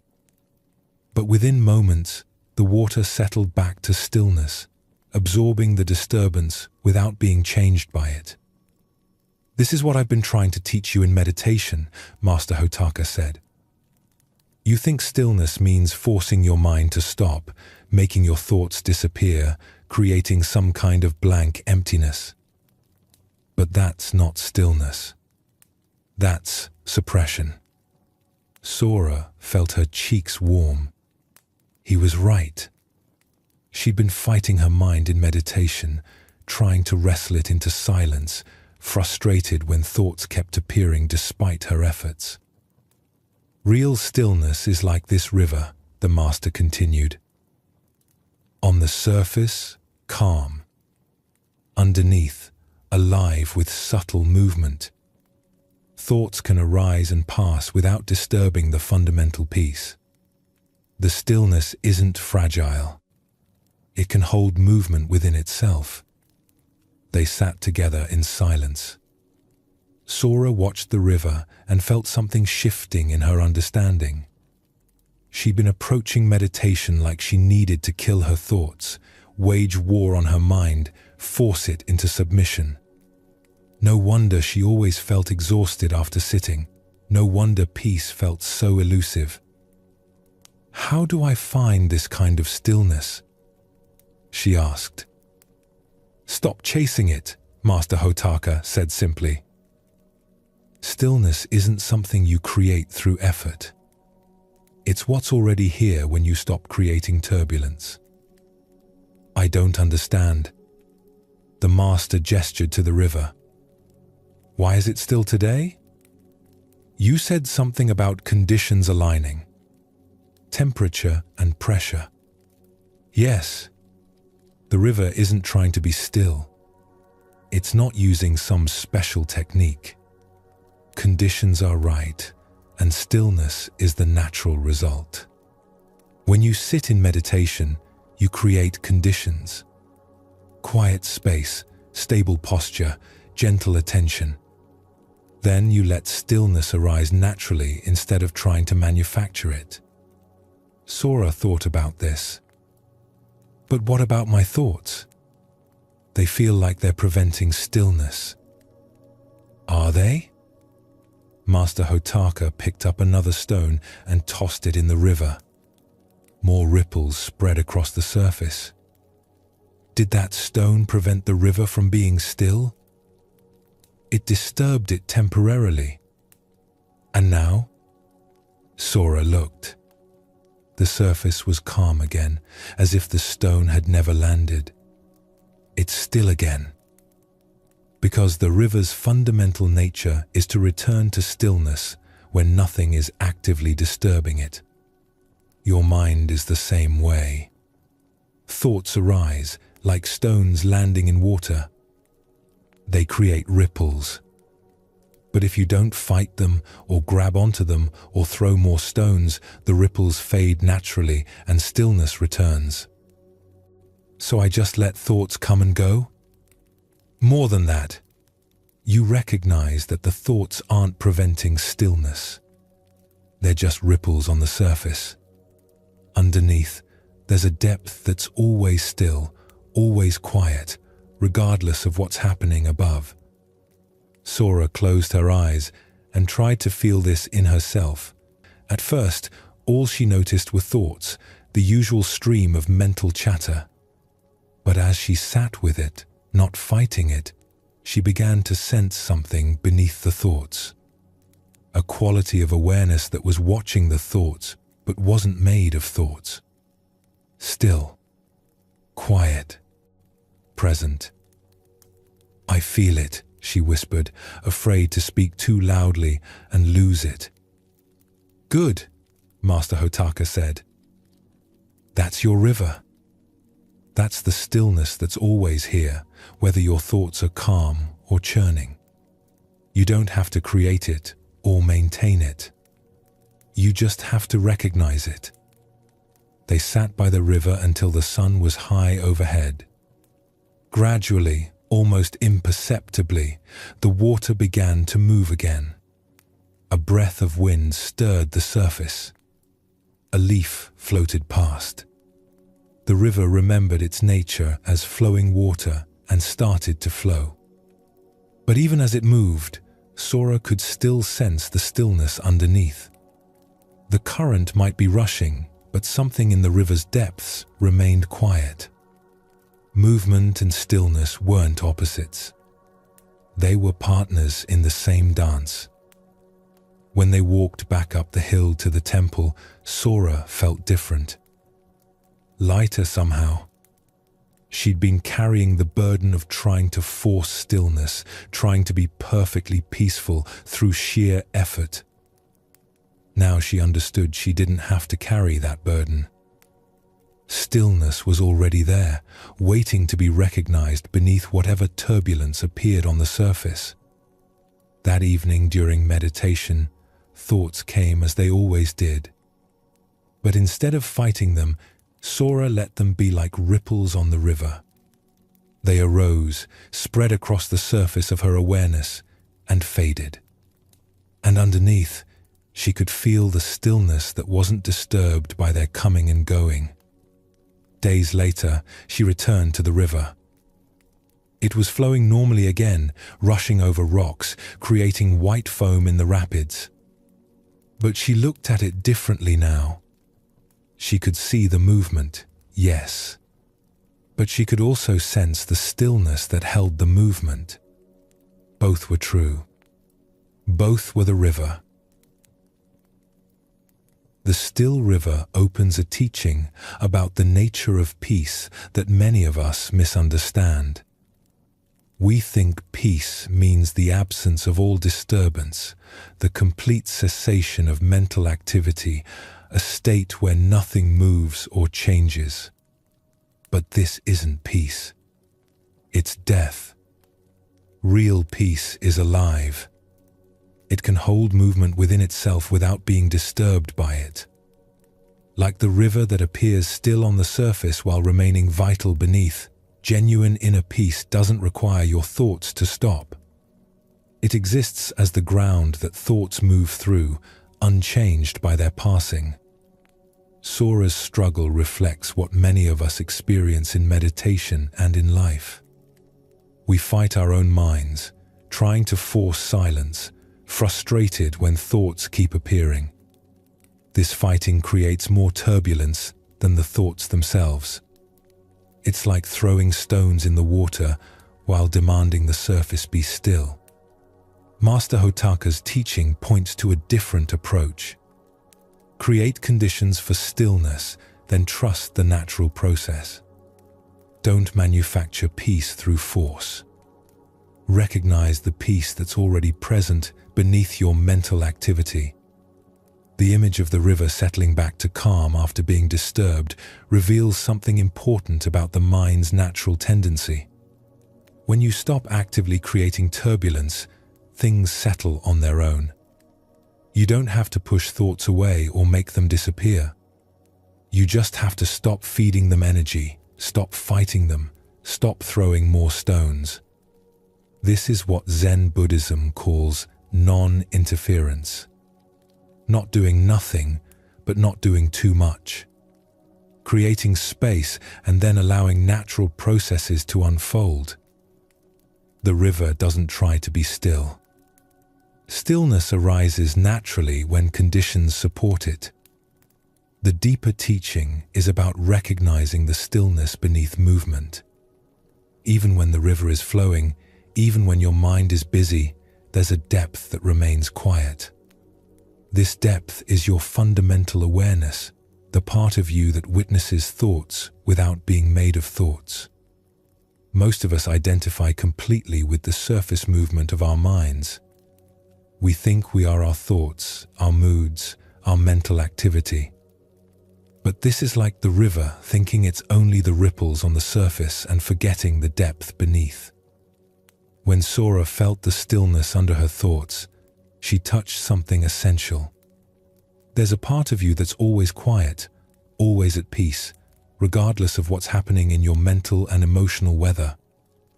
This isn't something you create. It's what you are beneath all the activity. The river's return to flowing after its period of stillness shows that movement and stillness aren't enemies. They're both natural expressions of the same river. Your mind will have active times and quiet times, turbulent periods and peaceful ones. Neither state is better or more spiritual than the other. Both are just the natural rhythm of consciousness. What if you could approach your bedtime mind like the still river? Let thoughts arise and pass like ripples on the surface. Don't fight them or grab them. Just let them be while resting in the deeper stillness that holds them all. This stillness doesn't require your thoughts to stop. It's already here, beneath the thoughts, beneath the worries, beneath the mental replay of the day. It's the awareness that's watching it all, completely at peace with whatever appears in its field. The stone landing in the river and the ripples fading back to calm illustrate how thoughts work when we stop interfering with them. Each thought arises, creates its ripple, and fades naturally when we don't grab it and turn it into a story. The problem isn't the thoughts. The problem is our relationship to them. This awareness is like the river's depth, undisturbed by whatever moves across its surface. Thoughts will come and go. Worries might arise and fade. Memories might flow past. All of this is just weather on the surface of the deep stillness that you fundamentally are. Trust this stillness. Rest in it. Let it hold you the way the river holds its ripples, completely accepting of whatever movement appears while remaining essentially peaceful.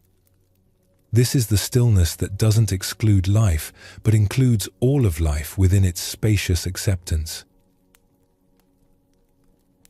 In a remote mountain valley where eagles nested in the high cliffs, there stood a small temple that few travelers ever found. The path to reach it was steep and dangerous, known only to those who lived nearby and the monks who called it home. Ichiro was the youngest monk there, barely 18, with a mind that never seemed to stop churning. He worried about everything. Whether he was practicing correctly, what the other monks thought of him, if he would ever understand the teachings. Each worry fed the next, until his mind felt like a tangled knot he couldn't unravel. One morning, unable to sit still through meditation, Ichiro slipped out of the hall and climbed to the high ridge above the temple. He needed air, space, somewhere to let his thoughts spread out instead of crushing him from the inside. The ridge was narrow, a knife edge of rock with steep drops on both sides. But the view was worth the danger. The whole valley spread below, with the temple looking small as a child's toy. Mountains marched away to the horizon in waves of blue and purple. Ichiro sat on a flat boulder and tried to breathe. His thoughts kept spinning. Maybe he wasn't cut out for monastic life. Maybe he should return to his family's village. Maybe he was wasting everyone's time trying to be something he could never become. A shadow passed over him, large and swift.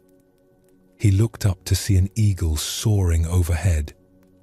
The bird was enormous, wings spread wide, riding the thermal currents that rose from the valley. It circled higher and higher with barely a movement, just small adjustments to catch the wind just right. Ichiro watched, fascinated. The eagle seemed completely at ease up there.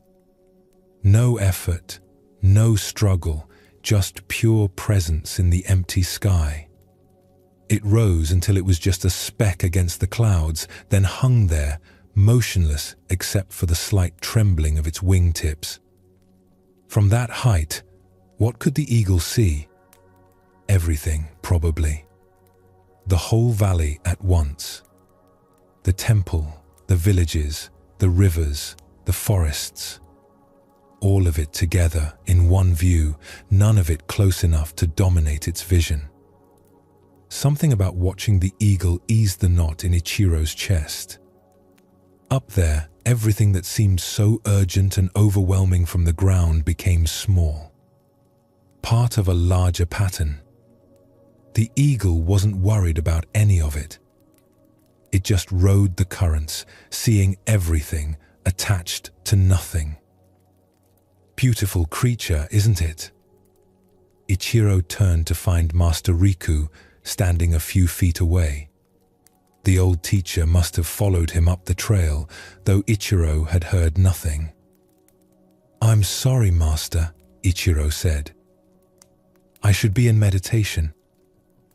"You are meditating," Master Riku replied, settling himself on a nearby rock. "Just not in the hall. Sometimes the best teaching comes from watching." They sat together in silence, watching the eagles circle and drift. Another bird joined it, the two of them playing in the high air, diving and rising in patterns that looked like pure joy. "I can't seem to settle," Ichiro finally admitted. "My mind won't stop. Every thought hooks into the next one. I feel like I'm drowning." Master Riku nodded, not looking away from the eagles. "And what would the eagle tell you if it could speak?" "I don't know. To fly, I suppose." "To rise," the master corrected gently. "To find altitude. The eagle doesn't fight the storms below. It rises above them. From up there, it can see the storm, the clear sky, the mountains, the valleys. All of it at once.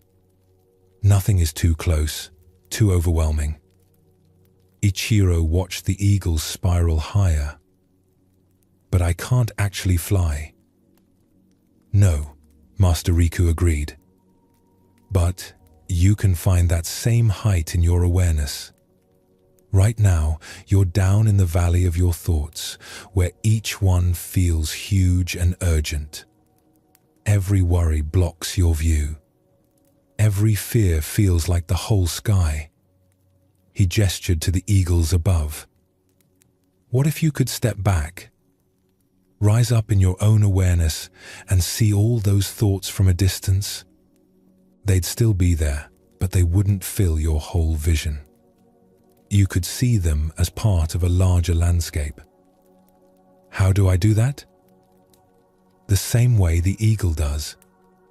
Stop fighting the air and learn to ride it. Your thoughts are like wind currents. You can't stop them, but you don't have to let them toss you around either. Find the place in yourself that watches thoughts the way the eagle watches the valley. Present to it all, caught by none of it." Ichiro tried to feel what the master meant. He closed his eyes and noticed his thoughts. Worry about being a bad student. Anxiety about the future. Doubt about his abilities. Usually, he was inside these thoughts, carried along by them. But what if he could step back? He imagined himself rising like the eagle, gaining altitude on his own mental landscape. The thoughts were still there, but from this height, they seemed smaller. Just movements in the mind, like weather patterns in the valley. He could see them without being caught in them. "That's it," Master Riku said softly. "That space you're feeling right now, that watching awareness, that's your inner eagle. It can soar above anything. Not because it escapes, but because it finds the right altitude to see clearly." They sat until the eagles drifted away toward the far peaks. When Ichiro finally stood to return to the temple, something had shifted. The worries were still there, but they felt different. More like clouds passing through a vast sky than walls closing in around him. Over the following weeks, whenever Ichiro felt overwhelmed, he would remember the eagles. He practiced finding that inner altitude, that place of awareness that could watch his thoughts and feelings without being swept away by them. Not escaping from life, but finding the right distance to engage with it clearly. Master Riku noticed the change. "The eagle taught you well," he observed one evening. "It taught me that I don't have to be caught in every storm," Ichiro replied.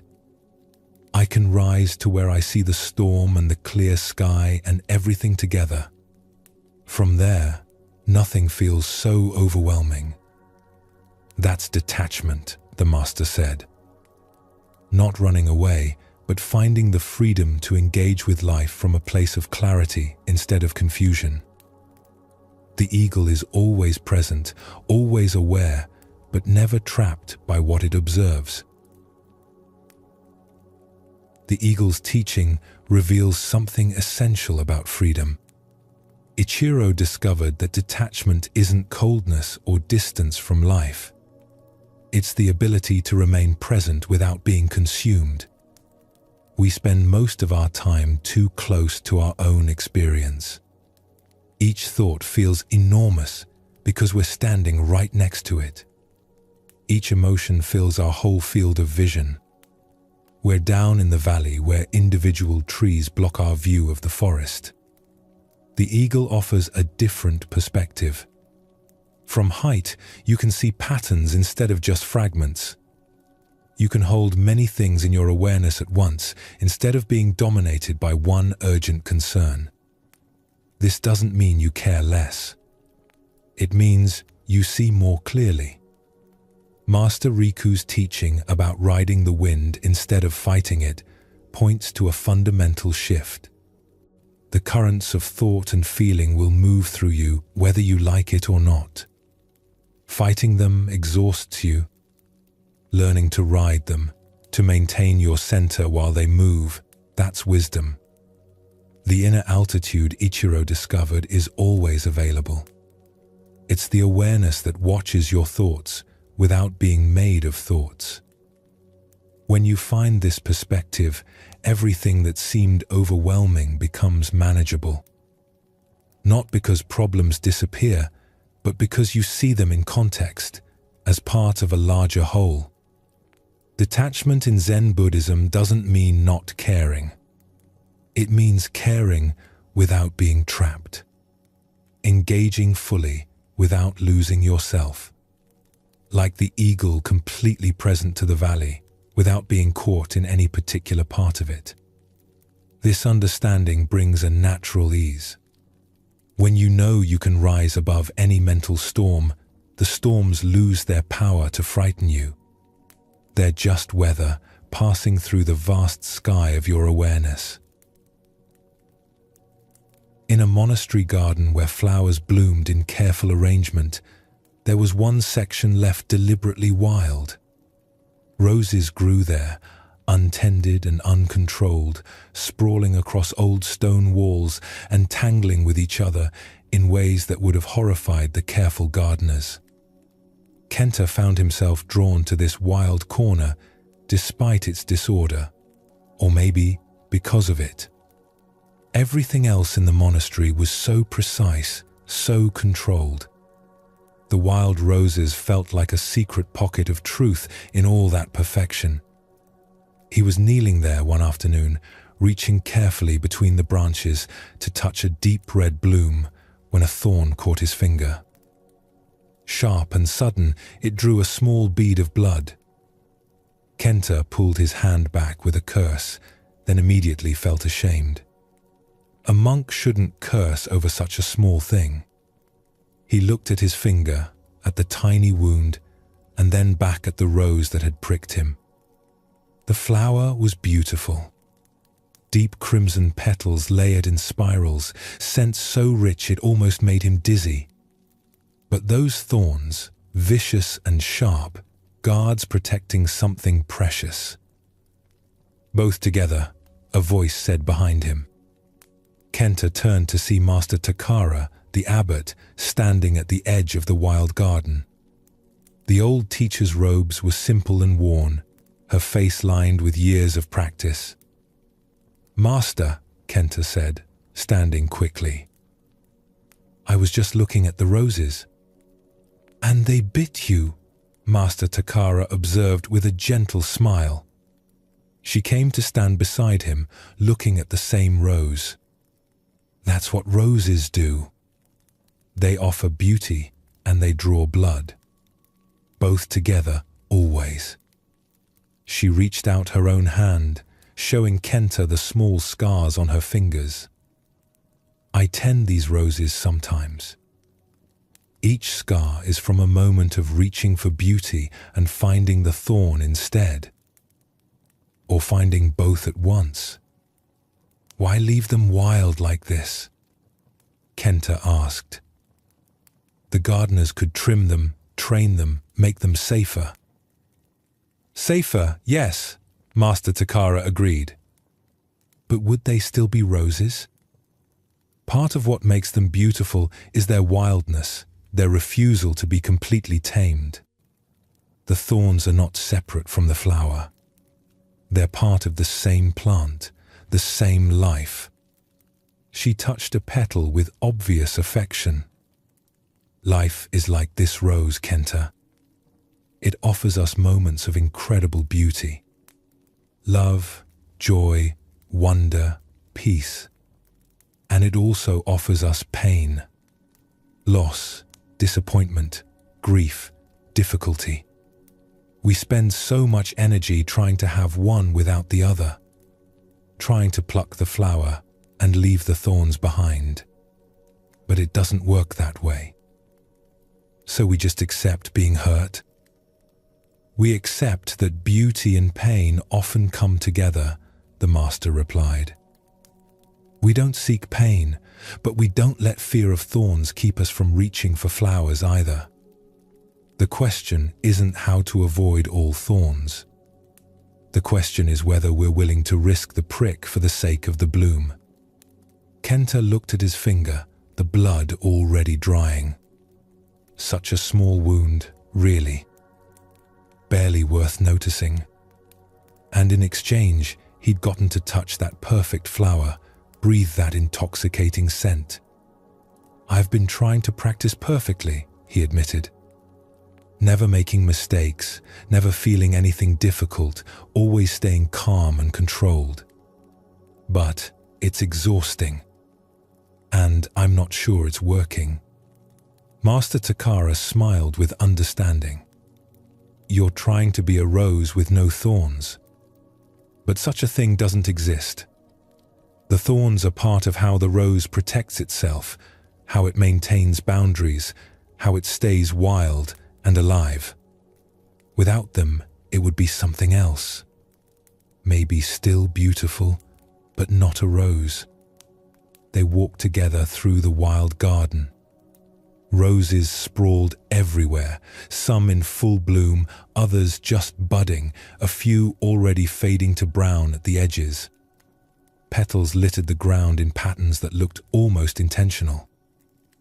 My teacher used to say that enlightenment isn't found by avoiding the thorns, Master Takara said. It's found in learning to hold the whole rose. Beauty and danger, joy and sorrow, peace and difficulty. All of it together, not grasping one part and rejecting the other. She paused beside a white rose, its petals luminous in the afternoon light. When you taste tea during ceremony, what do you notice? The flavor, Kenta said. Sometimes sweet, sometimes bitter. And? Both together, really. The sweetness is better because of the slight bitterness. They balance each other. Exactly, the master said. The bitter enhances the sweet. They're not opposites fighting each other. They're partners in creating the full experience of tea. She turned to face him directly. Your practice will have sweet moments, days when meditation feels effortless, when understanding comes easily, when everything flows. And it will have bitter moments. Days when you struggle, when nothing makes sense, when you question everything. Both are necessary. Both teach you. Both are the rose. Over the following months, Kenta's relationship with practice changed. He stopped trying to edit out the difficult parts and started seeing them as essential to the whole. When meditation was hard, he didn't assume he was doing it wrong. When doubts arose, he didn't try to force them away. He learned to hold it all. the ease and the struggle, the clarity and the confusion, the moments of deep peace and the moments of restless agitation. Like the rose holding both flower and thorn, he practiced holding all of it without needing to choose. One day, Master Takara found him in the wild garden again, this time deliberately working with the roses despite the thorns. He was pruning carefully, getting scratched occasionally, but not stopping. "You learned the lesson," she observed. "I'm learning it," Kenta corrected. "Every day, the rose teaches me again. Reach for beauty, accept the cost. Don't let fear of thorns keep me from the flower. Don't let the thorns make me resent the flower." The master nodded with satisfaction. The practice isn't about eliminating the bitter to have only sweet. It's about developing the capacity to taste both fully, to let them enhance each other, to accept the whole rose exactly as it is. The rose and the thorn reveal something we often resist. Life doesn't come in separate packages of good and bad. They're woven together, inseparable, each giving meaning to the other. Kenta's initial approach reflects how many of us engage with spiritual practice. We want the good parts, the peace and clarity and joy, without any of the difficult parts. We think enlightenment means transcending struggle, moving beyond pain into some realm of constant bliss. But Master Takara's teaching cuts through this misunderstanding. The rose doesn't apologize for its thorns. They're not a mistake or a flaw in the design. They're essential to what a rose is. When we try to have beauty without danger, sweetness without bitterness, joy without sorrow, we're trying to hold half a rose. It doesn't work. Life insists on presenting itself whole. The tea ceremony metaphor illuminates this beautifully. The slight bitterness in tea doesn't ruin the sweetness. It makes the sweetness more interesting, more complex, more real. Without the bitter notes, the sweet would become cloying, one-dimensional. This applies to all experience. The difficult moments in your life aren't preventing you from finding peace. They're part of the texture that makes peace meaningful. Joy feels deeper because you know sorrow. Rest feels sweeter because you know fatigue. Clarity shines brighter against the background of confusion. Master Takara's invitation is to stop fighting for an edited version of life and start engaging with the whole. This doesn't mean seeking out pain or difficulty. It means not letting fear of thorns keep you from reaching for the flowers that nourish you. The rose holds both without conflict. The same plant produces the soft petal and the sharp thorn. It doesn't divide itself into good and bad parts. It's just rose, complete, whole, exactly as it is. When you can hold your own experience this way, meeting both pleasure and pain with the same fundamental acceptance, something shifts. Not that everything becomes easy, but you stop wasting energy fighting against half of reality. Kenta discovered that the difficult moments in practice weren't signs of failure. They were the thorns that come with the flower of growth. Without them, the beauty would be shallow, untested, more aesthetic than real. This teaching brings a deep ease. Not the ease of having everything go your way, but the ease of meeting whatever comes without needing it to be different. The rose doesn't wish its thorns away. It simply is what it is, beautiful and dangerous, soft and sharp, giving and protecting. On a hillside overlooking the sea, where the land rose steep and rocky before dropping away to cliffs, there stood an old shrine that few people visited anymore. The path to reach it had grown over with grass, the stone steps cracked and uneven with age. Naoki had been climbing these steps for 3 nights in a row, drawn by something he couldn't quite name. He was a merchant's son, expected to take over the family business, but lately nothing felt right. Like he was missing some essential piece of himself that he needed to find before he could move forward. Tonight was the full moon. He'd heard the old stories about how the full moon seen from this hill could show you what you'd been searching for. Probably just superstition, but he'd tried everything else. The climb took longer than he expected. By the time he reached the shrine at the top, he was breathing hard and his legs ached. But the view made him forget the effort immediately. The ocean spread below him, vast and dark, with moonlight painting a silver path across the water. Above, the moon hung huge and round, so bright it cast shadows. And everywhere he looked, that silver light transformed the ordinary world into something otherworldly. Naoki found a flat rock near the shrine and Saturday. The stone was still warm from the day's Sunday. He could hear waves breaking against the cliffs far below, a steady rhythm that matched his breathing. He looked up at the moon, perfectly round, completely itself, not trying to be anything other than what it was. Something about that wholeness struck him. The moon wasn't questioning itself, wasn't wondering if it should be brighter or positioned differently in the sky. It just was. Complete. Entire. Lacking nothing. When had he last felt that way? Complete in himself, not reaching for something outside to fill a gap inside. He sat with that question for a long time. The moon moved slowly across the sky, the angle of light changing subtly, but the moon itself remaining exactly what it was.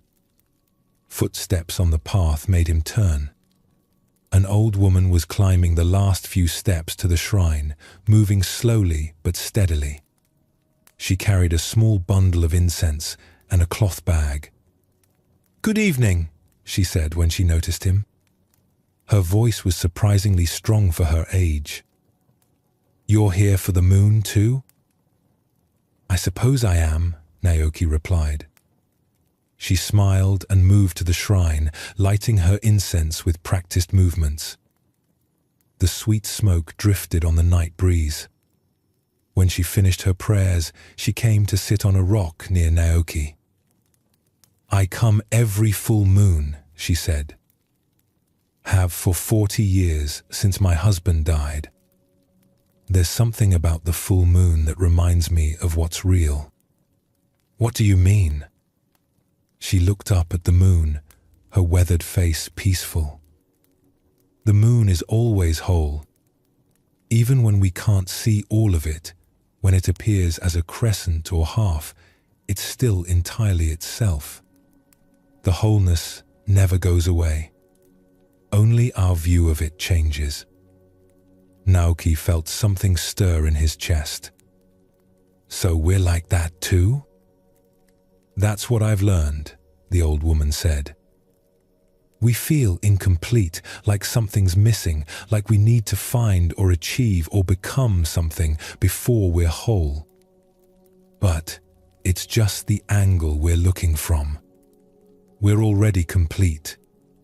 We just can't always see it." She opened her cloth bag and pulled out 2 rice balls wrapped in leaves. "Are you hungry?" "I always bring extra."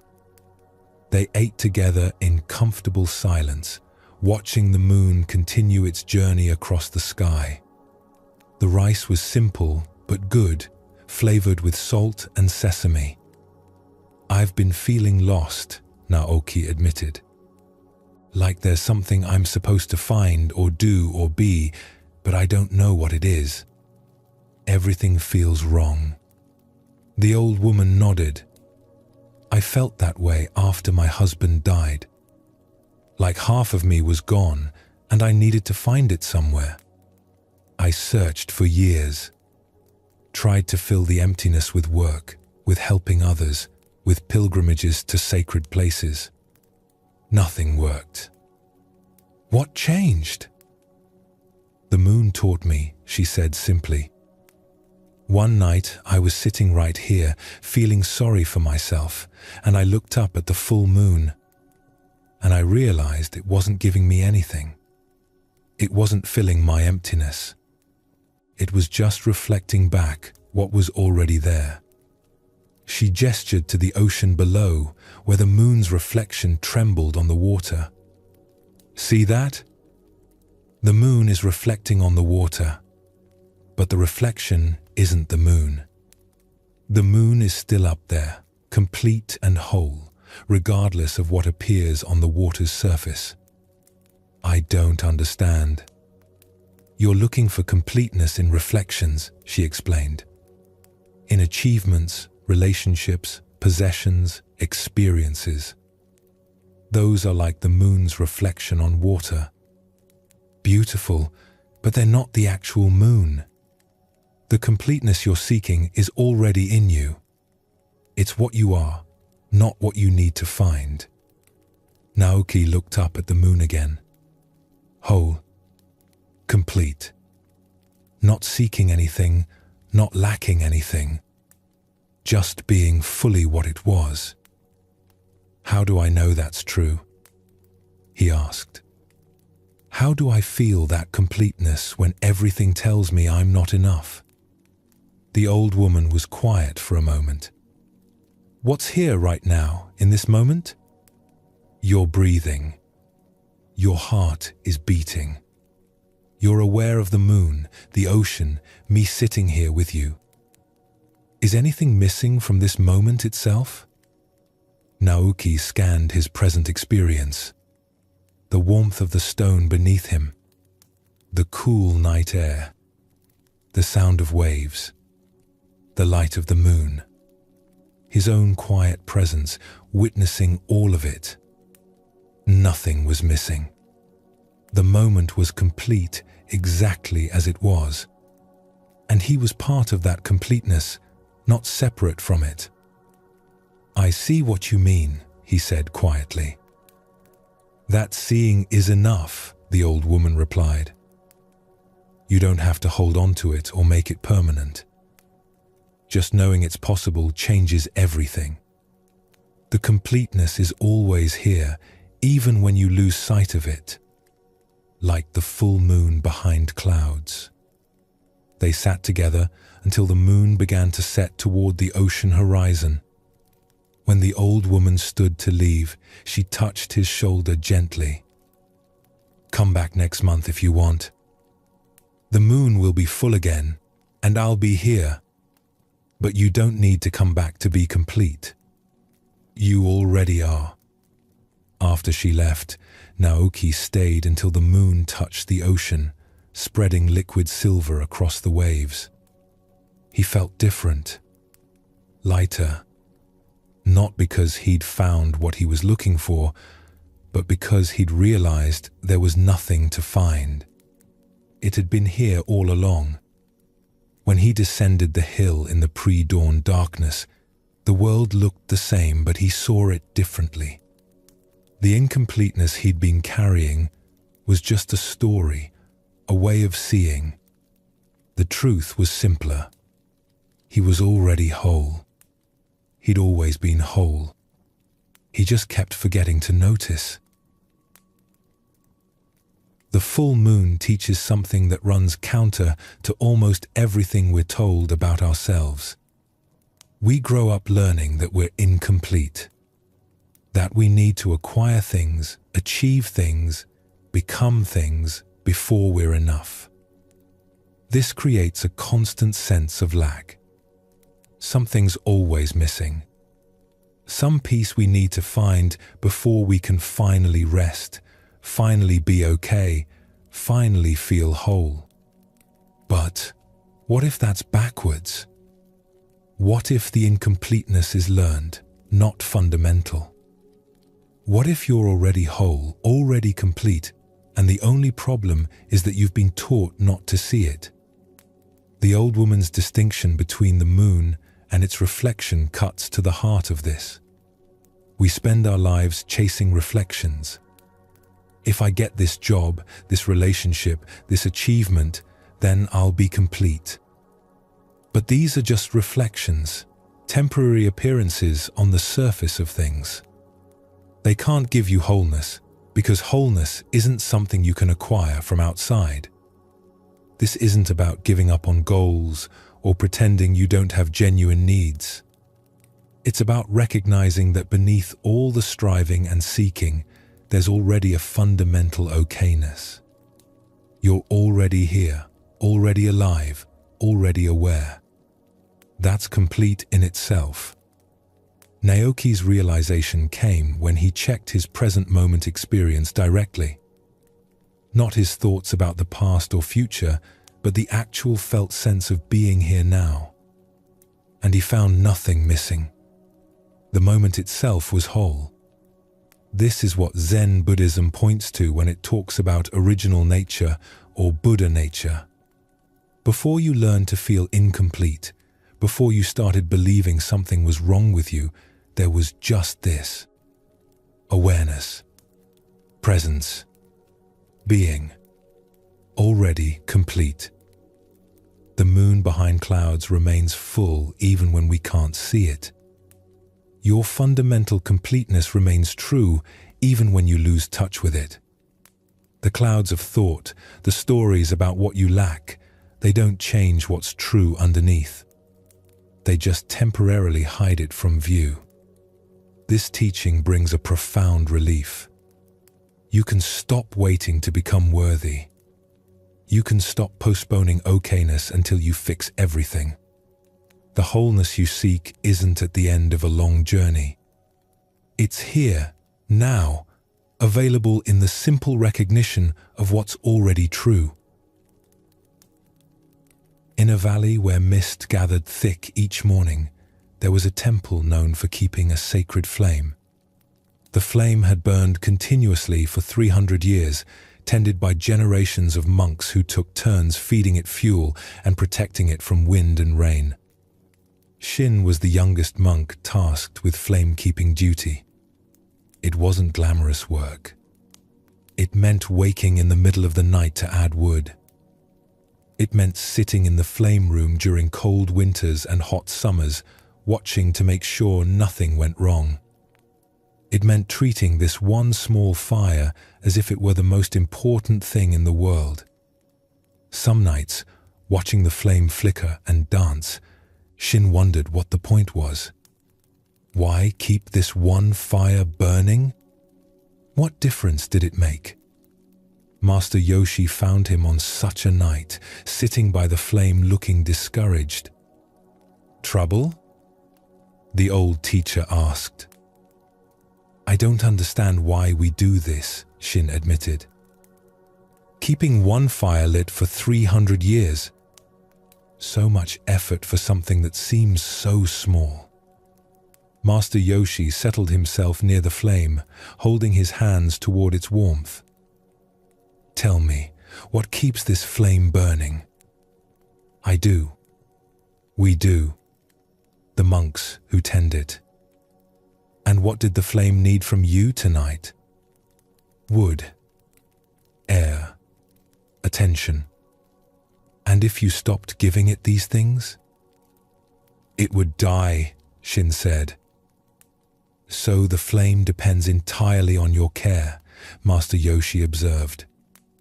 "But what does your care depend on?" Shin thought about this.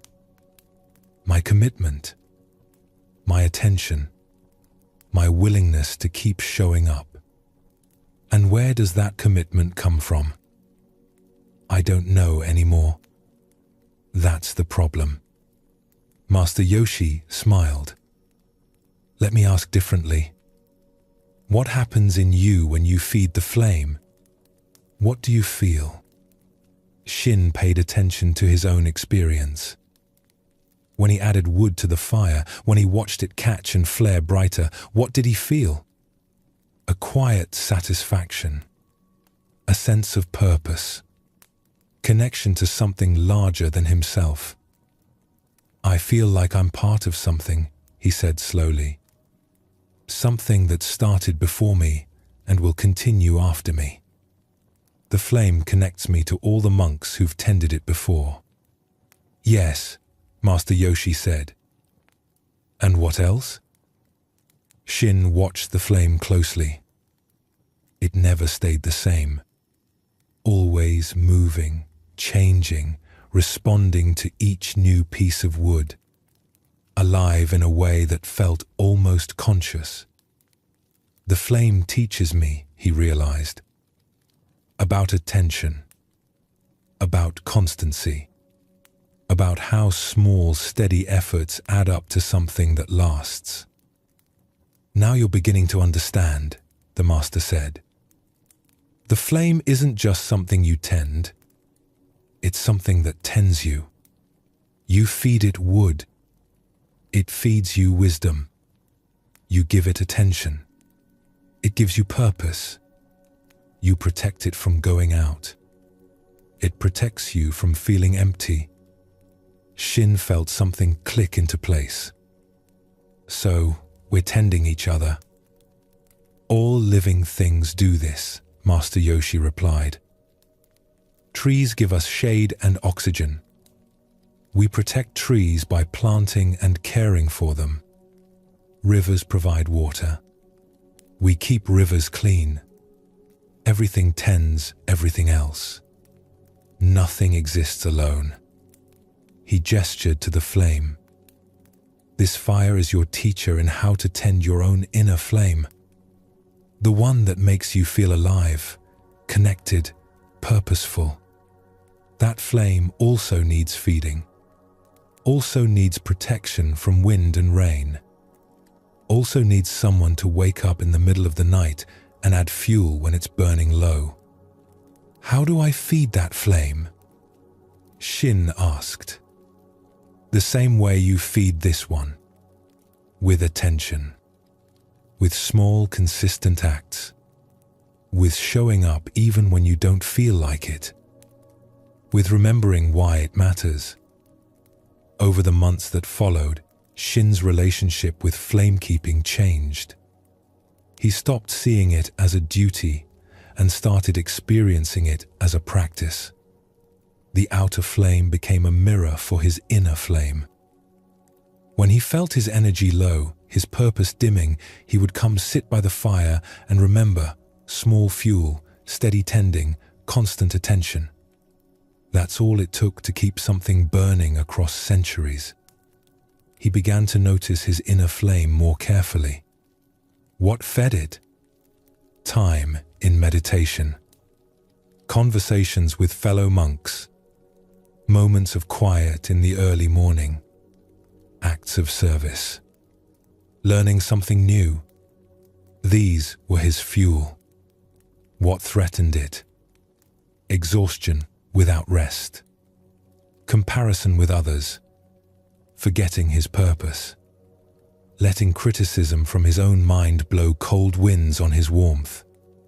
These he learned to protect against, the way he protected the outer flame from drafts. One evening, Master Yoshi found him tending the flame with obvious care and attention. "You understand now," the master observed. "I understand that keeping the flame alive keeps me alive," Shin replied. "Not physically, but in the way that matters. It reminds me to tend my own light, to feed what makes me feel connected and purposeful. And when your flame burns low, I remember this one, how it's been kept burning for 300 years by people who showed up, added fuel, paid attention. I can do the same for myself." The master nodded with satisfaction. "The flame will teach you for the rest of your life.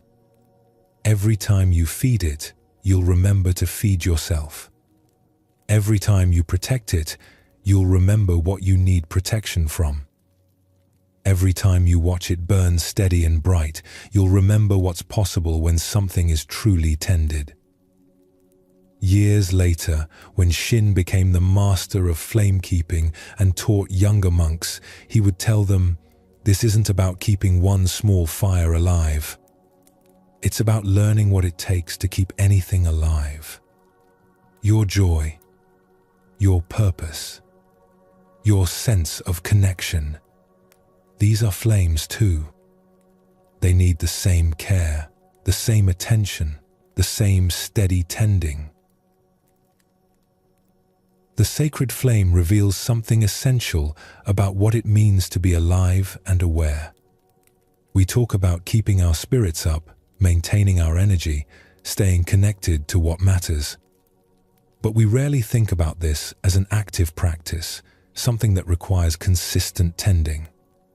The relationship between Shin and the flame shows how outer practices can illuminate inner realities. The fire isn't just a symbol. It's an actual teacher demonstrating through its behavior what's true about all living things. Master Yoshi's insight that the flame tends Shin as much as Shin tends the flame points to a fundamental truth. Nothing exists in isolation. Everything lives in relationship, giving and receiving, tending and being tended. When you care for something beyond yourself, you discover that care flowing back to you in unexpected ways. The question about what feeds your inner flame is worth sitting with. Not in an abstract way, but practically. What actually makes you feel alive? What activities, relationships, practices leave you feeling more connected to yourself and the world? These are your fuel. They deserve the same careful attention Shin gave to choosing wood for the sacred fire. And what threatens your flame? What leaves you feeling drained, disconnected, diminished? Not everything that threatens your flame can be avoided, but you can protect yourself the way Shin protected the fire from wind and rain. Sometimes protection means saying no. Sometimes it means creating boundaries. Sometimes it means simply recognizing what depletes you so you can add extra fuel afterward. The image of the 300-year flame offers hope. What seems impossible to maintain forever becomes possible through small, consistent tending. You don't have to keep your inner light burning bright every single moment. You just have to not let it go out completely. You just have to show up with more fuel when it's burning low. This is what spiritual practice actually looks like. Not grand gestures or dramatic transformations, but small acts of tending repeated over time. A few minutes of quiet each morning. A moment of gratitude before sleeping. Choosing one thing that feeds your flame instead of depletes it. These small fuels add up. Shin's realization that keeping the flame alive keeps him alive touches the deepest purpose of practice. We tend our inner light not as one more obligation, not to achieve some distant goal, but because the tending itself is how we stay truly alive. How we remain connected to what matters. How we keep the warmth of meaning and purpose from going cold. The flame teaches constancy without rigidity. It's always burning, but it's never the same fire twice. Each moment it's consuming new fuel, creating new light, responding to new conditions. This is how you can be both steady and alive, committed and responsive, constant and always new. When your inner flame burns low, remember Shin tending the sacred fire. Remember that 300 years of light came from people showing up, adding fuel, paying attention. You can do this too. Not perfectly, not without the flame occasionally dimming, but steadily enough that the light never goes out completely. In a temple garden where ancient maple trees grew, autumn had come early that year. The leaves were turning brilliant shades of red and gold, and each day the ground became more thickly carpeted with them. Akane had been assigned to keep the garden paths clear. It was her responsibility, and she took it seriously. Every morning she would sweep the paths clean, gathering the fallen leaves into neat piles. But by afternoon, more leaves would fall. By evening, the paths looked as if she'd never touched them. It was maddening. She would sweep the same path 3, 4, 5 times a day. The moment she finished, more leaves would drift down, undoing her work. She began to resent the trees, resent the wind, resent autumn itself for making her task impossible. One afternoon, after sweeping the main path for the 4th time that day, Akane stood leaning on her broom, breathing hard with frustration. As she watched, 3 more leaves detached from the branches above and spiraled down, landing precisely where she'd just swept. She wanted to scream. "The trees are not your enemy," a voice said. Master Isamu stood nearby, so still she hadn't noticed him. The old teacher had a way of appearing when you needed him most, or maybe when you least wanted to be observed. "They won't stop dropping leaves," Akane said, trying to keep the anger out of her voice. "I sweep and sweep, and it makes no difference." "Come sit with me," Master Isamu said, gesturing to a bench beneath one of the maples. "Just for a moment. Leave the broom." Reluctantly, Akane set down her broom and joined him. The bench was covered with leaves. She started to brush them off, but the master stopped her with a gentle hand. "Let them be. Sit anyway." They sat on the leaf-covered bench, looking up through the branches. The afternoon light filtered through, turning the remaining leaves into stained glass. "What do you see?" Master Isamu asked. "Leaves. Thousands of them, all waiting to fall and make more work for me." "Look at how they fall," the master suggested. "Really watch." Akane watched. A leaf released from a high branch, spinning as it fell. It didn't drop straight down, but danced on the air, turning this way and that, taking its time on the journey to earth. Another followed, then another. Each one falling in its own way, at its own pace. "The tree isn't pushing them away," Master Isamu observed.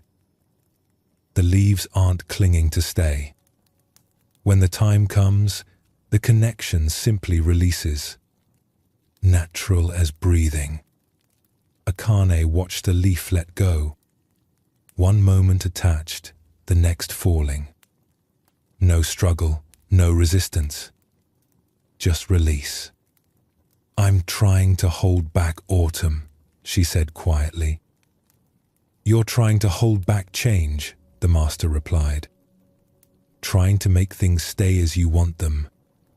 But the leaves teach something else. They show how to let go when the time comes. Not before, not after. Just when the season turns. But my job is to keep the paths clear." "Yes. And the leaves' job is to fall." Both are true. Both are necessary. The question is whether you can do your job without resenting the leaves for doing theirs. They sat in silence, watching more leaves descend. Akane noticed something she'd missed before. The trees themselves seemed peaceful, unconcerned with losing their leaves. They didn't grip tighter or try to keep what was ready to go. They just let each leaf release when its time came. "I've been holding on to everything too tight," Akane said. "Not just the clean paths. Everything. Trying to keep things exactly as they are, getting upset when anything changes." "And how does that feel?" Master Isamu asked. "Exhausting." "Yes. Fighting change is always exhausting. It's like trying to tell the tree to keep its leaves through winter. The tree knows better. When the season turns, holding on becomes suffering. Letting go becomes freedom." Over the next few days, Akane swept the paths as before, but her relationship to the work changed. She stopped seeing each new fallen leaf as a personal affront. They were just leaves, doing what leaves do. She was just a sweeper, doing what sweepers do. Both following their nature, neither in conflict. She began to enjoy the falling, the way leaves spiraled down like dancers, the soft sound they made landing, the rich smell of them piled in corners. She swept because that was her task, not because she believed she could stop autumn. One morning, Master Isamu found her sitting on the bench, watching leaves fall, her broom resting beside her. "Slacking?" he asked with a smile. "Learning," she replied. "The trees are teaching me how to let go. I thought I needed to control everything, keep everything in place. But watching them release these leaves so easily, I'm learning it's okay to let things change. To let things end when their time comes." "And you're sweeping?" "I still sweep. But I'm not fighting the leaves anymore. I'm just doing my part while they do theirs. It's actually peaceful now." The master nodded. "This is wisdom. Not controlling the seasons, but moving with them. Not resisting change, but recognizing when it's time to release what you've been holding." As autumn deepened, Akane found herself applying this lesson beyond the garden. When difficult emotions arose, she didn't cling to them or fight them away. She let them come and go like falling leaves. When plans didn't work out, she released them more easily, trusting that they'd fallen for a reason. When relationships changed, she practiced the tree's wisdom. Connection is beautiful and release is natural. The garden paths still needed sweeping.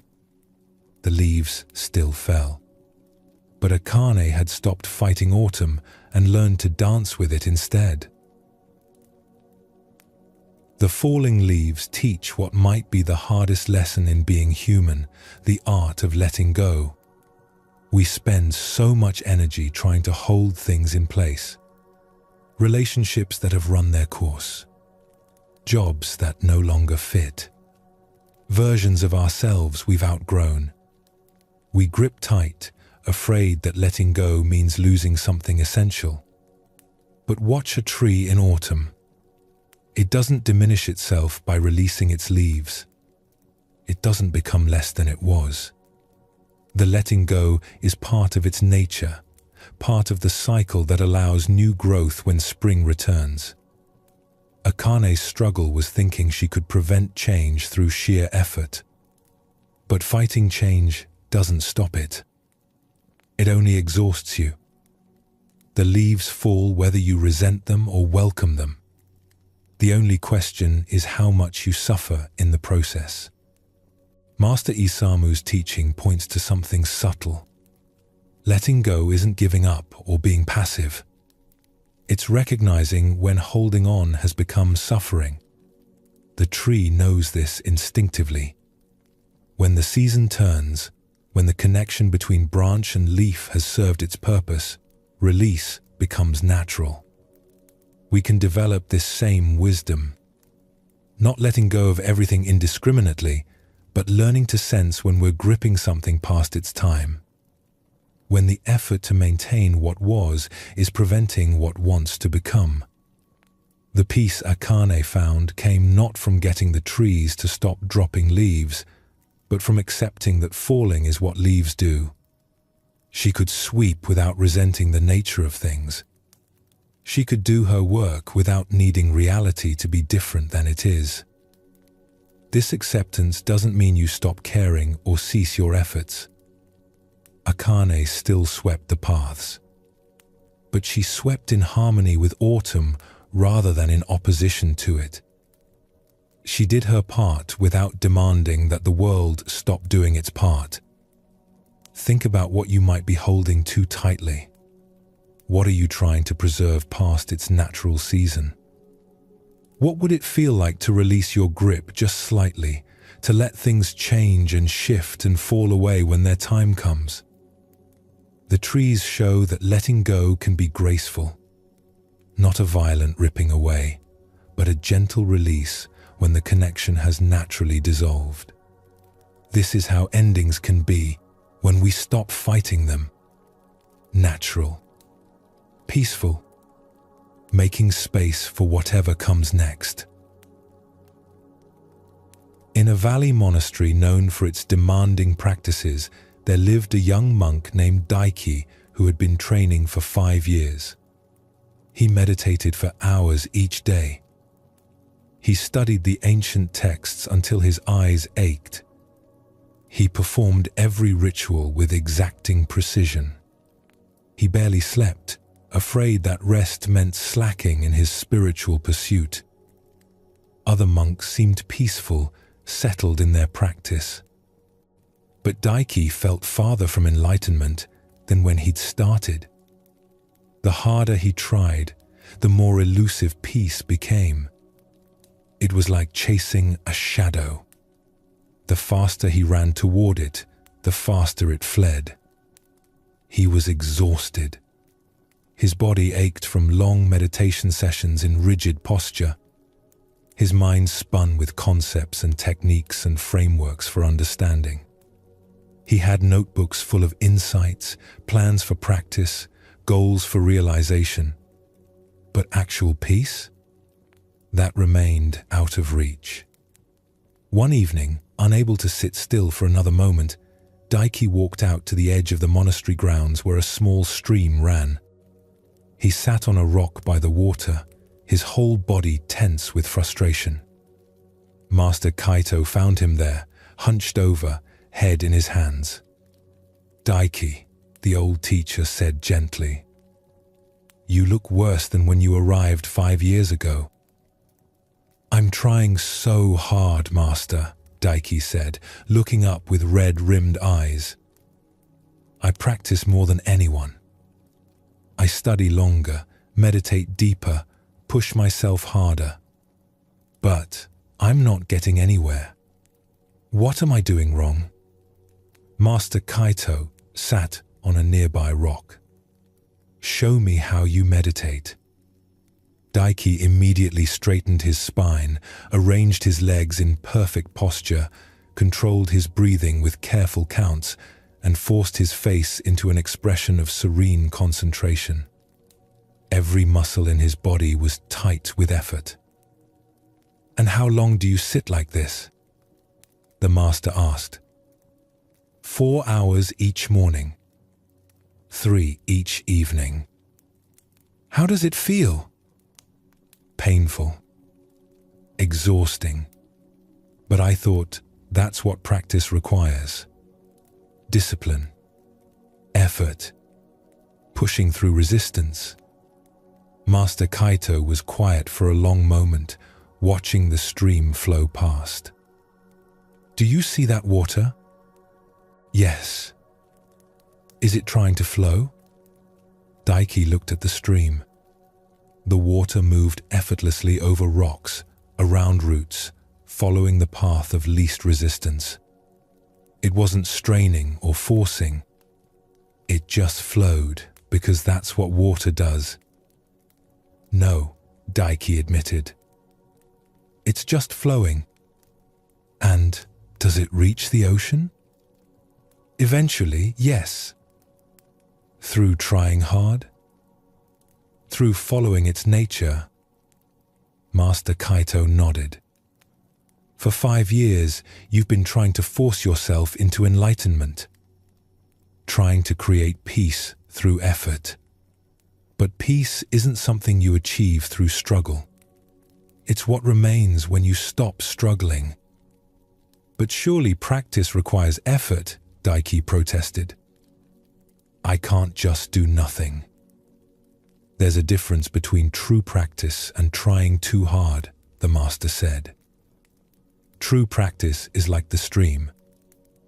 It follows its natural course with full presence but without strain. What you're doing is like building a dam and then wondering why you feel blocked. He gestured to Daiki's rigid posture. Even now, sitting here talking with me, you're trying so hard to be a good student that you can't simply be present. Every part of you is working to achieve some idea of what you should be. Can you feel how exhausting that is? Daiki felt it. The constant monitoring, adjusting, striving. He was never just here. He was always measuring himself against some imagined ideal, always pushing towards something just out of reach. What if you stopped trying for just a moment? Master Kaito suggested. Not stopped practicing. Stopped trying to make practice happen. Just let yourself be here, by this stream, exactly as you are. That feels like giving up. Does the stream give up when it stops forcing? Daiki didn't know how to let go of trying. It was so deeply ingrained. But he was exhausted enough to experiment.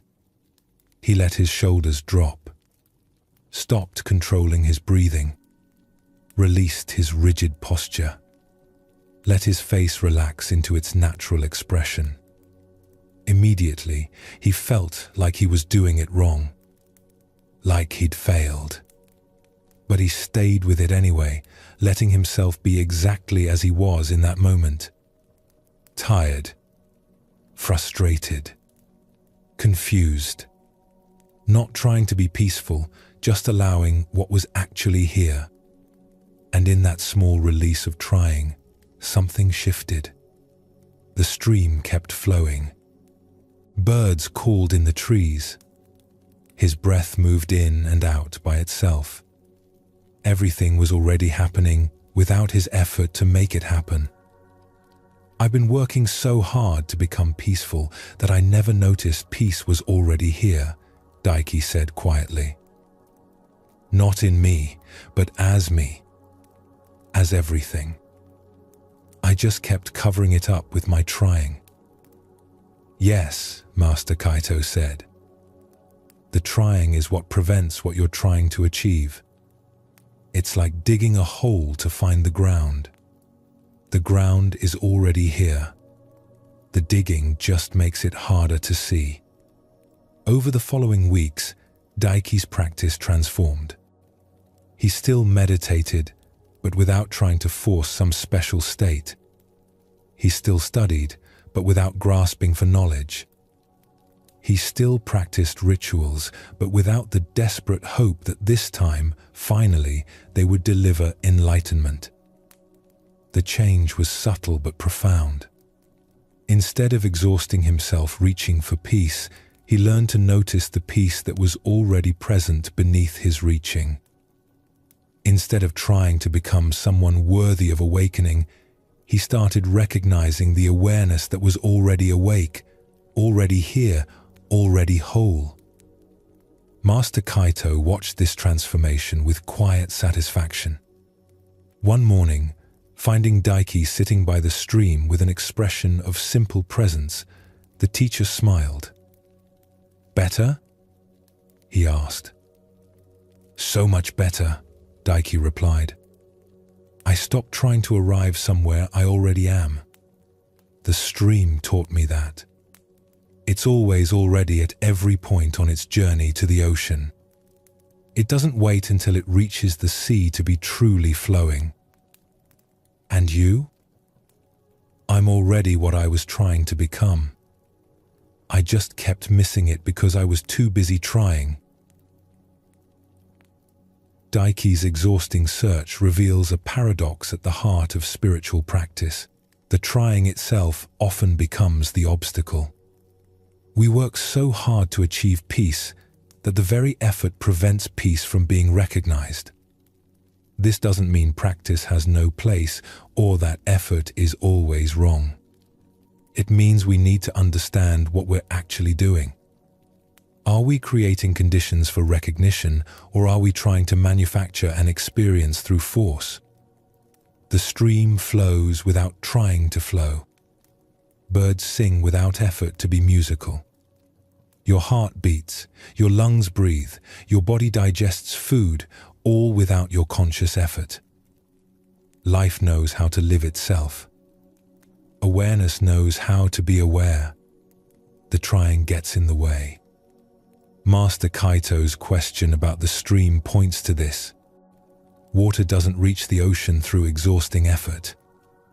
It reaches the ocean by following its nature, taking the path that opens, moving with rather than against what is. The reaching is already the arriving, every moment of the journey. Daiki's 5 years of struggle came from believing he needed to become something other than what he was. He needed to achieve special states, gain special insights, transform into someone worthy of peace. But this is backwards. Peace isn't the reward for becoming perfect. Peace is what you are beneath the trying to be perfect. When he finally let go, when he stopped forcing and simply allowed himself to be exactly as he was in that moment, tired and frustrated and confused, something essential could be recognized. Not because he'd achieved anything, but because he'd stopped preventing the recognition through his trying. This is what Zen teachers mean when they say you already have what you're seeking. Not that you shouldn't practice, but that practice isn't about acquiring something absent. It's about removing the obstacles to seeing what's already present. The image of digging a hole to find the ground captures this perfectly. The ground is right here, always has been. The digging just keeps you too busy to notice. When you stop digging, when you simply stand still, the ground reveals itself as what you've been standing on all along. Think about your own striving. Where are you trying too hard? Where has effort become a barrier rather than a bridge? What might be revealed if you stopped trying to make something happen and simply allowed what's already here to be recognized? This doesn't mean abandoning all effort or becoming passive. It means distinguishing between the effort that opens and the effort that closes. Between practice that creates space for recognition and trying that fills that space with more doing. Daiki still meditated after his realization. But the meditation changed from trying to force peace to simply being present with what was already here. From performance to recognition. From achievement to allowing. The peace he found wasn't something new that his trying finally created. It was what had been here all along, patiently waiting beneath the noise of his desperate seeking. Like the ground beneath the hole he'd been frantically digging. When you recognize this for yourself, even for a moment, everything shifts. Not because you've finally gotten somewhere, but because you've realized you were always already here. The trying can dissolve because there's nowhere to get to. The striving can ease because there's nothing to become. You can simply be what you already are, which is already enough, already whole, already home. These ancient teachings from Zen Buddhism point to something simple beneath all their varied forms. The peace you seek isn't distant. The wholeness you long for isn't absent. The freedom you pursue isn't waiting at the end of some long journey. Everything these stories have touched, from mountains and caves to bamboo and lotus flowers, from gardens and rivers to eagles and flames, they all point to the same truth. What you seek is already here, already you, already complete. Not because you've earned it or achieved it, but because it's your fundamental nature, temporarily hidden beneath layers of seeking and striving and believing something's wrong.